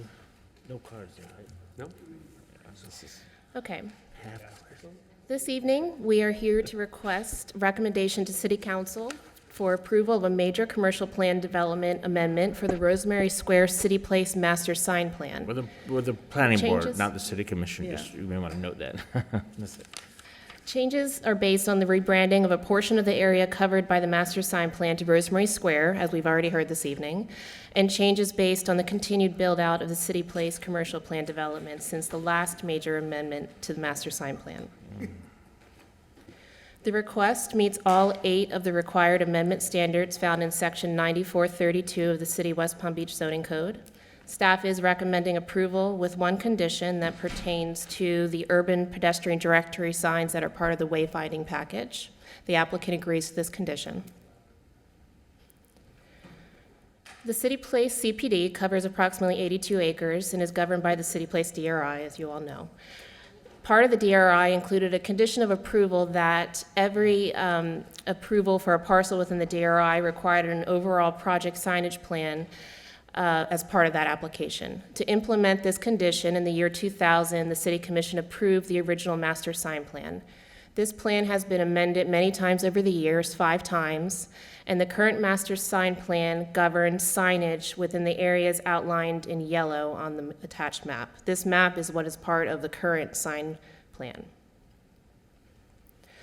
The amendment to the master sign plan is intended to specifically establish an updated mixed-use project map with defined zones where specific sign regulations apply, to consolidate and update wayfinding and informational signage criteria, and the applicant and staff have worked closely together to clarify the existing regulations to fill in the gaps and to provide a framework for each subject area that is easy to administer and to establish new regulations that are consistent with the character and style of the revitalized Rosemary Square. The proposed regulations also propose to rescind or replace several of the previously approved master sign plan exhibits. The column on the left are all the exhibits that are part of the current adopted master sign plan. A lot of these have been tacked on over the years, and regulations really are spread out rather than being consolidated and applicable to each area that are part of, that make up the City Place project. The proposed amendment proposes to introduce the exhibits that are on the right-hand side. First, we have the mixed-use project sign zone map, which I'll show in the next slide. We have the City Place Office Tower sign package, which is existing today and will be carried over into the new sign plan. Rosemary Square specifically is introducing one package that's for commercial tenant sign criteria, and another package that pertains only to the wayfinding signage. And then finally, you have the City Place residential project sign package, which is also being carried over from the current adopted guidelines with no change. This is the proposed sign zone map.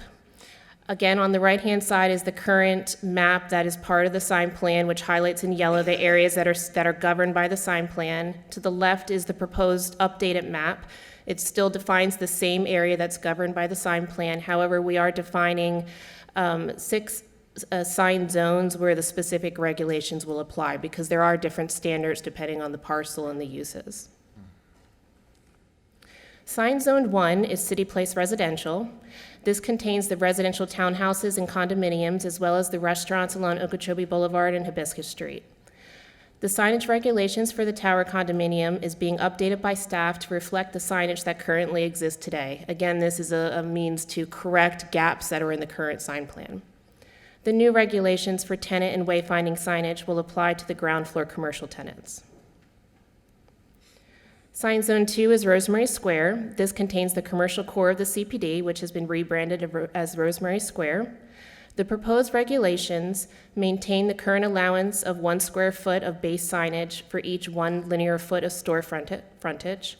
However, the signage placement and style allowance has been expanded.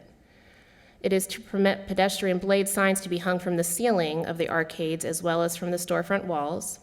It's to include the addition of canopy signs, a revised vertical building sign program, which actually reduces the permitted sign size for what is afforded today, and signs inlaid in the floor at store entrances.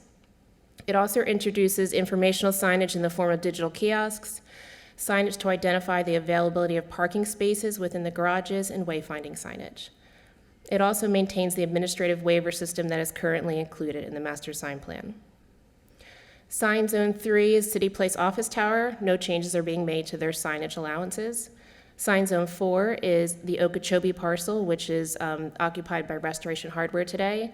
This zone is being updated by staff to include specific regulations which mirror those found in the downtown master plan. And again, this is where there's gaps and missing regulations in the current sign plan. Sign Zone 5 is the South Tower, Tract 1. This also is being updated by staff to include regulations based on signage that's been approved by the Condominium Association and already granted sign permits. This signage is similar to what is permitted in the downtown master plan. Sign Zone 6, which is also controlled by City Place Retail LLC, it is specifically subject of this request, includes specific sign criteria for the vacant tract. Building identification and commercial tenant signage will be based on the downtown master plan signage provisions for urban core and mixed-use districts, so it will be compatible with the surrounding area.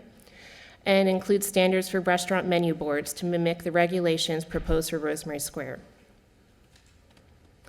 I could end it right there. I do have additional slides that we can go into a lot more detail on the signs, but that's all in your backup material. To be required at this hour. Any questions of the applicant at this time? And if not, A quick comment. okay.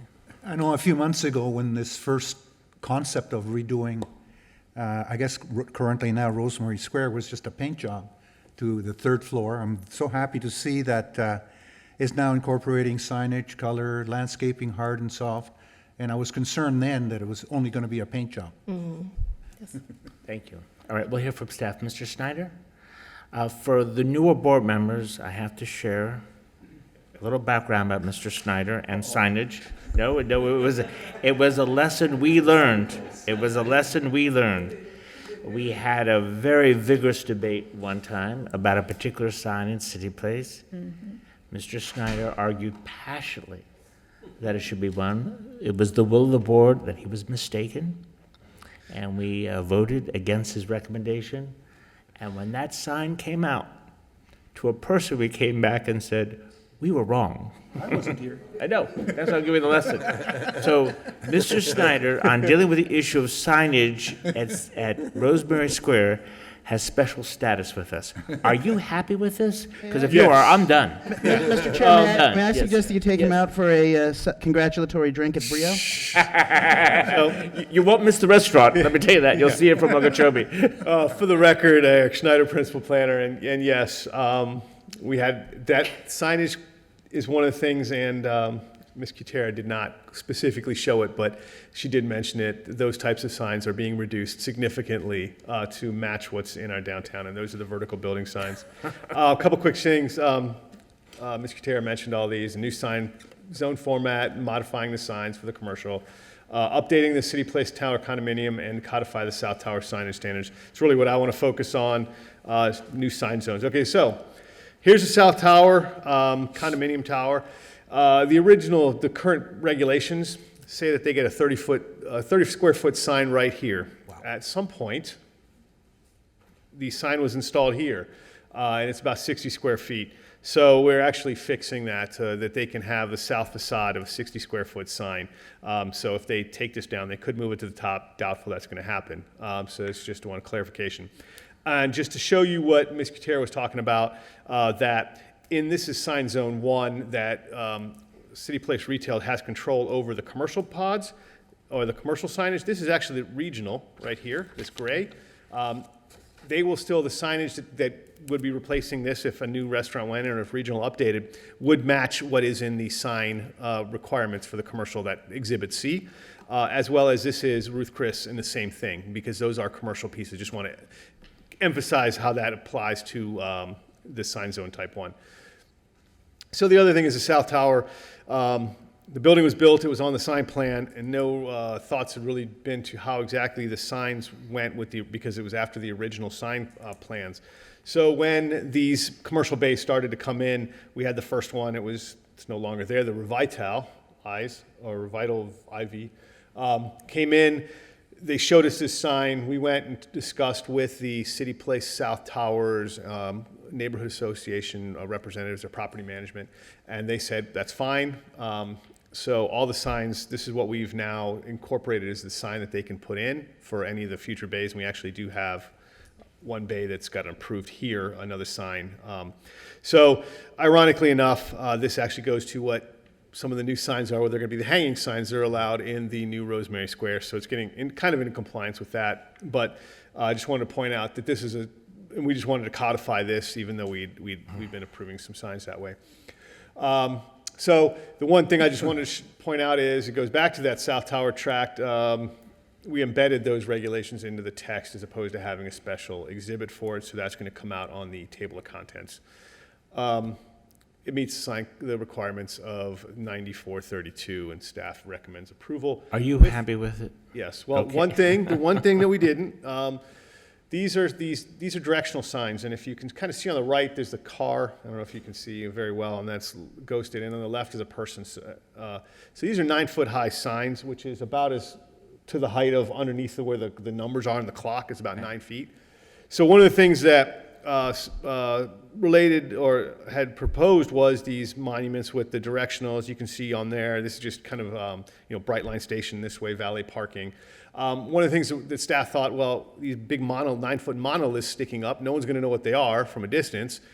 So that's the condition, is to put, it's like an eye or we'll have some kind of detail that goes up there so that if you're you look down and you go, there's an information thing that we can go down and find out where I'm at and where I need to go. And that's kind of what the kiosks, if you look in there, they also have that on top. So we worked on this back and forth, and I think that it'll improve the look of what's there, or at least help with. Yeah, but Eric, these are 11-foot high. I'm sorry? Yeah, you're right. So even more so that they need to have. All the more important they have that Yeah. feature on it. Thank They're God for only that. they're only- All right. Anyone have any particular questions of staff? And if not, does anyone have any objection to what's before us? How come they're not bilingual? The specific text, if you look on here, is. There it is. Okay. All right. If there's no objection and there seems to be consensus, I'll look for a motion. Forgive me. Oh, yeah. I didn't ask everyone in the public wishes to be heard on this. Anyone want to talk on this? Okay, thank you. Back then to the board. So I'll look for a motion. Nobody wants to do it. Okay. I'll move approval, Mr. Chairman, of Planning Board Case 950 PPPP. We have a motion. Have we a second? Second. Motion and second. Any further discussion? There's a condition, I think, that. Oh, we need to add the condition to the motion. With approval with condition. And you accept? I do. Okay, the amendment, then we have an amended motion accepted by the second. Call the question. All those in favor signify by saying aye. Aye. Aye. Any opposed? It passes unanimously. Thank you. Okay.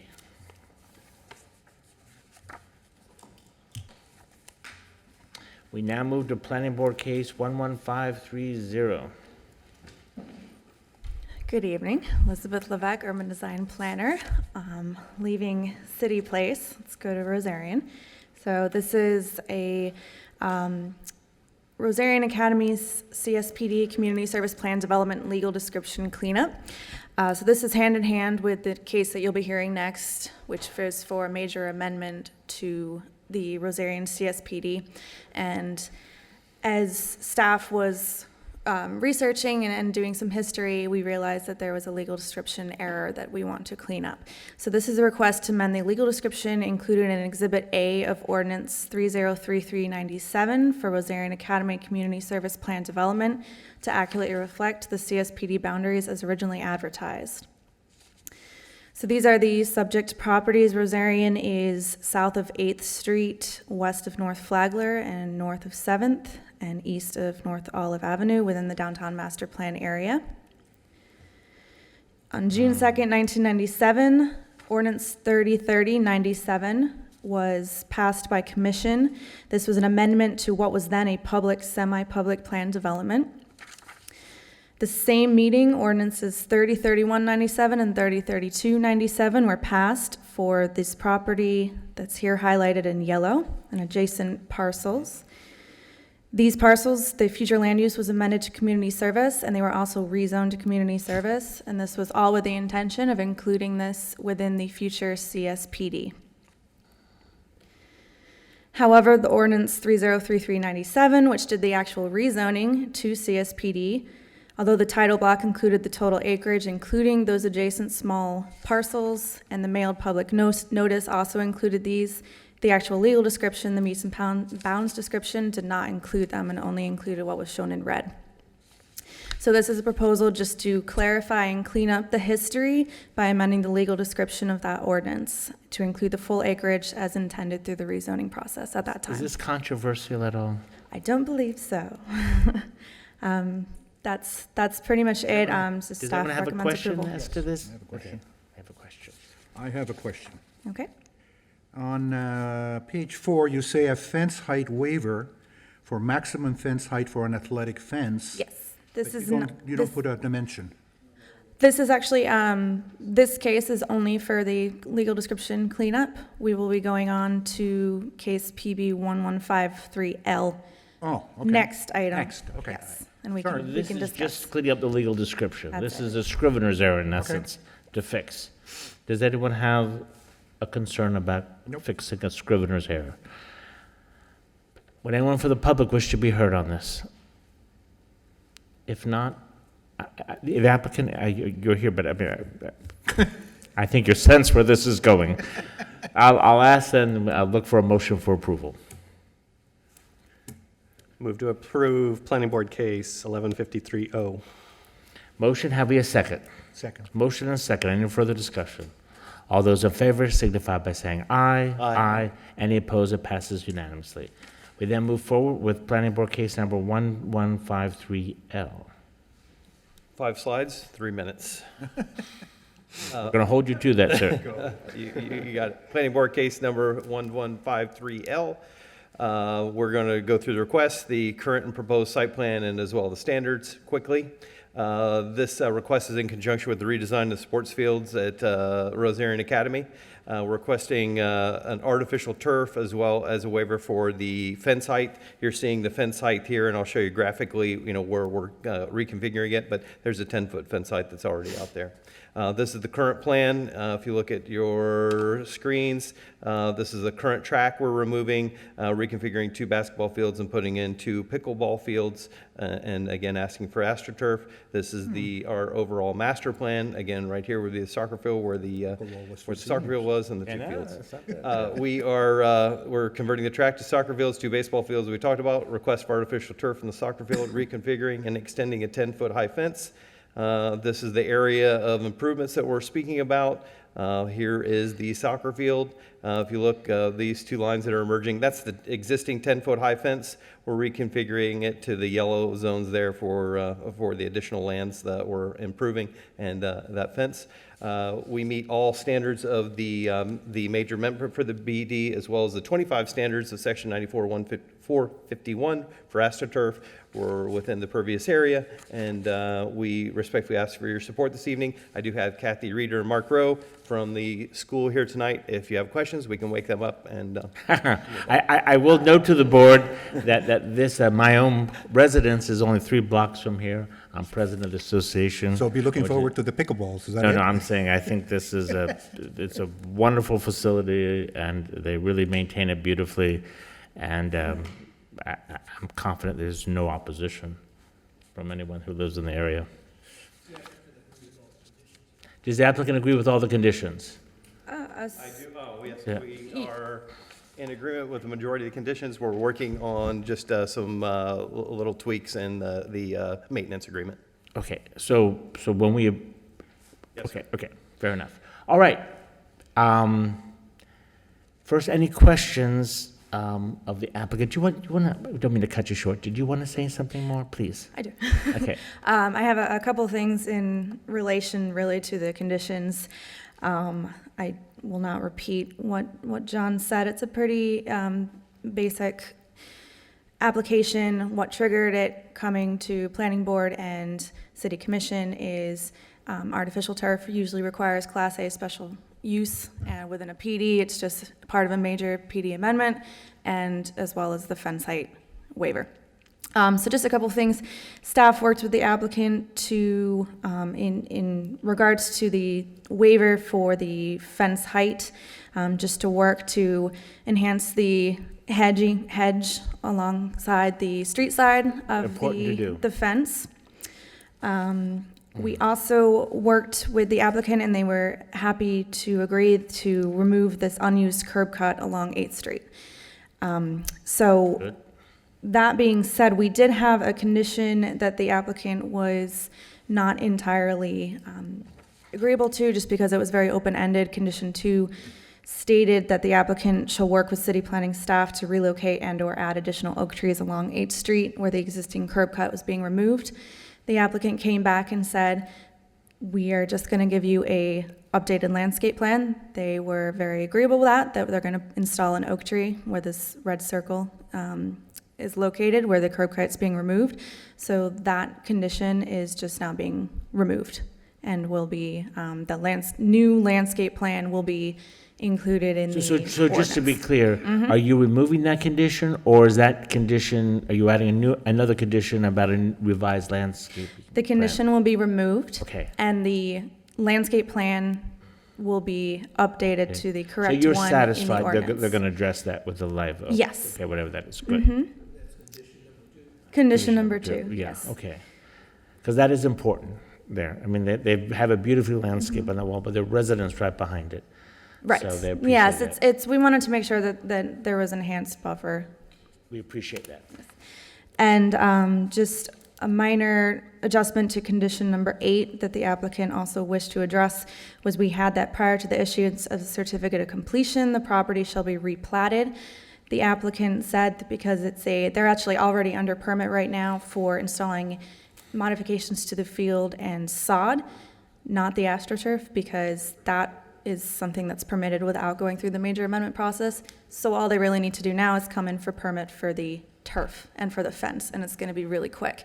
So we are willing to modify the timing requirement to be within 90 days of CC instead of prior to CC for the replatting. And I know that the applicant's already been working with city surveyor and engineering, and their city surveyor was comfortable with us changing that time for that condition. So with that, staff does recommend approval for case number PB1153L with one waiver with amended conditions based on finding that the petition meets all 8 amendment standards in section 9432 and all 14 standards in section 9435. So the following conditions are the amended conditions, the ones that I'll be reading here. So number 1, artificial turf shall be counted towards maximum impervious area as permitted by CSPD as long as it remains within CSPD boundaries unless a text amendment to the city's ZLDRs changes the provisions for artificial turf otherwise. Any damage to existing utilities resulting from developers' construction activities shall be repaired at developers' expense. Number 3 is relating to permitting an installation of street trees, that the applicant's just responsible for installation of any trees that are part of this petition. Number 4 is the maintenance agreement that we have been working with the applicant on, as he stated, that we will, the maintenance agreement is a separate resolution that will just go straight to commission, and we're working to get those details hashed out with the applicant now. Final approval, engineering design is through a separate permit. Again, number 6 has been updated to within 90 days, the property shall be replatted. The approval of fence height and use of artificial turf shall run with the CSPD and shall not expire. And then the standard condition of just complying with laws governing and permitting requirements. So I just wanted to read those because they have been amended and they're different than in the staff report. So that is all I have. Okay. Any questions? We're in agreement. Okay, thank you. Any questions of staff? Does anyone have any objection to anything you've heard here? If not, I'll ask for a motion noting the, I'll make a motion to approve planning board case number 1153L with recommendations, waivers, and conditions. will that work, Mr. Thomas? Conditions as presented at this meeting. Right. That's Yes. that's what I heard Andre say. Yes. That's what I heard him say. Is there a second? Second. All right. Motion and a second. Any further discussion? All those in favor signify by saying aye. Aye. Any opposed? Passes unanimously. Ms. Aponte, you're coming to us at 10 till 10. I know. I always get you tired. I know. So 5 minutes, you think, to wrap these two up, or should we do it another day? Can I lay down? I don't want to stay another time, so I'm going to do it really quickly. I'm going to present 2 different amendments to the downtown master plan. The first one is Code Revision 1906.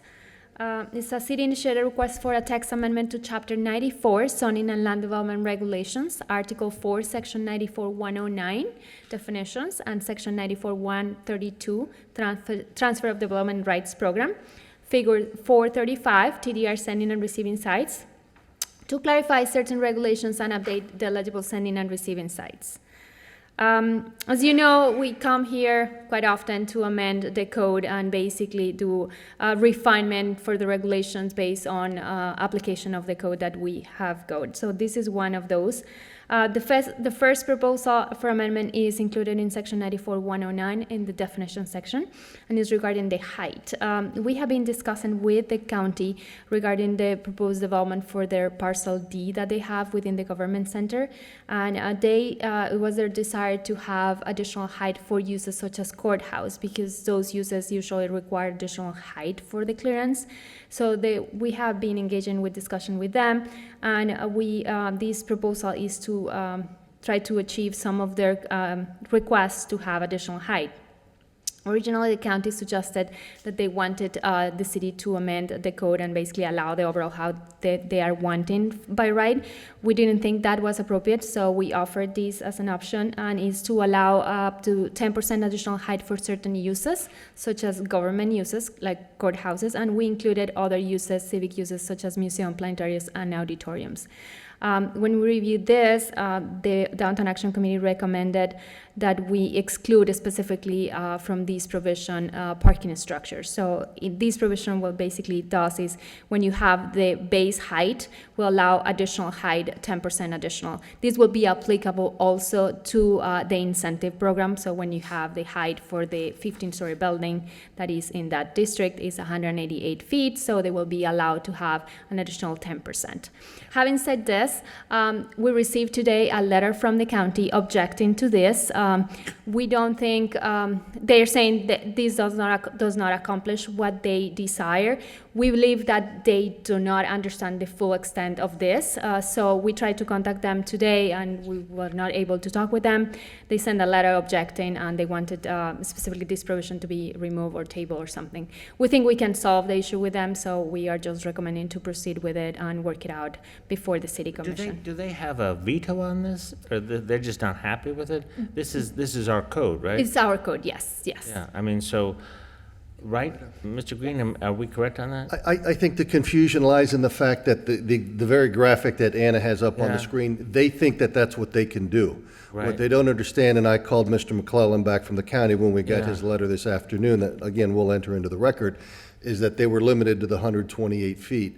And in reality, through the Transfer of Development Rights Program, they can move over an additional 5 stories, which is 188 feet. With the 10%, they can do 207 feet in height, not what's being reflected. But my only point is, if they object, in some ways, that shouldn't necessarily affect what we do here, right?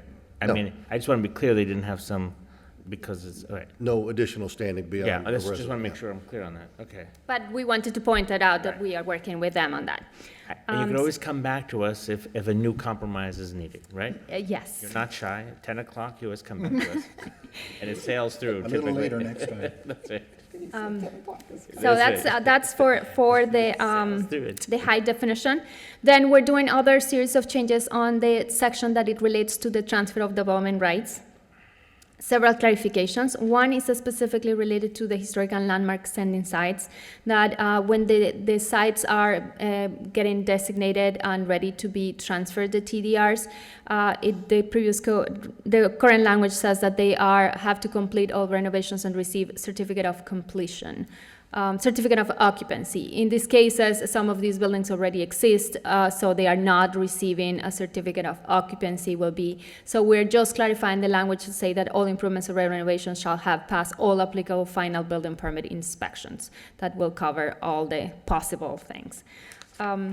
We're also clarifying some language to allow the repurchase of previous sold TDRs, and this is an interesting case that we received some inquiries about. A particular case in downtown, the 213 South Rosemary Avenue, probably you are familiar with that, is the bed and breakfast on Rosemary and Evernia. Those structures are designated as historic structures. They were designated actually in 99, and in 2004, the owner of the properties transferred their development capacity and sold their TDRs to the Herrick building. The remaining capacity on the site right now, it's only 1,900 square feet, plus the existing square footage for the property. So it's in total only 7,200 square feet. We received some inquiries from the property owner because they wanted to be able to move these structures to a new location. The interesting story is that these structures were not original in this location, they were moved to this site. Right. So in discussions with our historic preservation division, we thought it was, if the owner of the structures could want to move them to a new location right now, it is acceptable because they were not original in this location. So we are adding some language to basically allow them to do this if they desire to do so. There's some pictures of the structures when they were moved. So in this case, they will be able to move the structures to a approved location, renovate them and accommodate it in the new location. And then at that point, they will be able to basically buy back their development capacity and bring it back to the site so that it can be redeveloped. Okay. I have a question for you. I'm a neighbor of that. What are you going to do with that? We don't know. I've been staring at it for like 2 years. Yeah, we don't know, they haven't said, but they posed that question if they could move the structure. So the regulation only allows them at this point to move the structures if they want. And That was your home, right, Chris? You saw it being moved, you said, what the heck is going on? It's going to be moved next door to you. Yeah. Okay. Other changes are, clarifications are included regarding the TDR calculation, regarding the structures on the site. Just that specifically clarify that when the TDR calculations are done, it shall include only the site where the structure, not a larger parcel in case that they have a larger empty vacant parcel next to it or a surface parking. We're just giving the TDRs for the structure unless the context is determined by the planning division that is necessary. Also, some clarifications regarding how the TDRs, the landmark TDRs, are transferred to the structures, and just to clarify that the incentive that we are assigning to the landmark properties is gonna give even in full the calculation. We are also updating the figure 435, that is the one that identifies the eligible sending sites, historic landmarks and sending sites. We're just adding additional structures within this map to identify them in there. And we are creating also, this was not in the code, but we are adding a full table with listed all the properties that are eligible for designation. This is just for reference purposes. That doesn't mean that if we identify any other structure, they could, if they want to designate it as historic and take advantage of the transfer of the TDRs, they still are able to do so as long as they comply with the requirements. These are some of the pictures of the structures that we are adding that were not included before, some of the important structures that historic preservation has identified as assets and we would like to include there to try to preserve. As having said this, staff recommends approval for code revision case number 1906 as presented by staff. The approval is based on the finding that the petition meets all 8 of the required amendment standards found in section 9432. The proposed amendment was approved by the Downtown Action Committee during its October 10 meeting, and the item is scheduled for City Commission on the December 2nd hearing. Quick question, one of those slides you quickly passed by was the old Belden's Flowers. What's being done to that property? I wasn't clear. That one's there, the We Moved one? 831 Yeah, North the Olive? flower shop moved out. Right. The owner talked with us, and they were interested in probably designating the building as a historic structure. But what would that mean exactly? If they designate it as a historic structure, the structure is protected Right. as a structure, so they could occupy it still with other uses, I but see, they could then sell. The TDR. they can sell their TDRs, yes, Right, but fine, then that's- the structure itself is Any protected. questions of staff? No. Anyone from the public wish to be heard? One at a time, please. Take it. Okay. All right. Is there any controversy or disagreement with regard to this? Let's call the question, then let's have a motion so we can call the question. I'm looking for a motion for approval. Move approval of case number 1906. Motion, have we a second? Second. Motion and second. Any further discussion? All those in favor signify by saying aye. Aye. All opposed, passes unanimously. 3 more to go. No, not three. It's just one more, right? One more, yes. Is this going to be as long and drawn out as the first one, or can you be a little more efficient? It's Okay. 9:57. You have 3 uninterrupted minutes. Use them wisely. Okay, perfect. So this is Code Revision 1908 to amend sections of the Downtown Master Plan, Section 94-109 definitions, and Section 94-113 landscape and streetscape requirements. Again, different things that we are clarifying as we go through the code. The first one is regarding the open space, the private open space in particular. We are just proposing an amendment that will allow private open space to be located on the ground floor facing the street.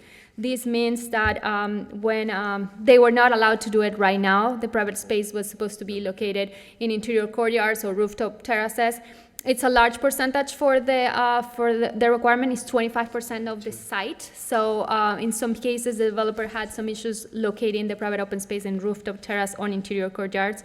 So we have a couple of cases where they suggested or they wanted to be located on the street. On the street frontage is not currently allowed, so we are suggesting to allow it. We think it's a good idea to expand the public open space requirement if they have, or if they don't have, added a small plaza on the ground floor. The only requirement is that despite it's a private open space, if they locate it on the ground floor facing the street, it has to be open to the public, accessible to the public, and has to comply with all the public open space standards. So it has kind of a higher level of quality. We are doing other smaller changes, removing some restriction to regarding the foot candle. We have light level on the street right now that says the minimum is 0.6, the maximum is 1. We're removing the 1 because we have some issues sometimes with cross lighting, and it's difficult for the brakes to meet that one. We are clarifying some provisions that state that clearly state that the streetscape requirements are applicable to any project doing construction, renovation, or addition with a construction cost equal or above 50% of the property improvements value as indicated in the property. 1 minute left. On the property appraisal office. Okay. So I'm not going to go through this one. And the other are minor adjustments to the streetscape standards to require base planting instead of tree grade. So we have more greenery in the downtown.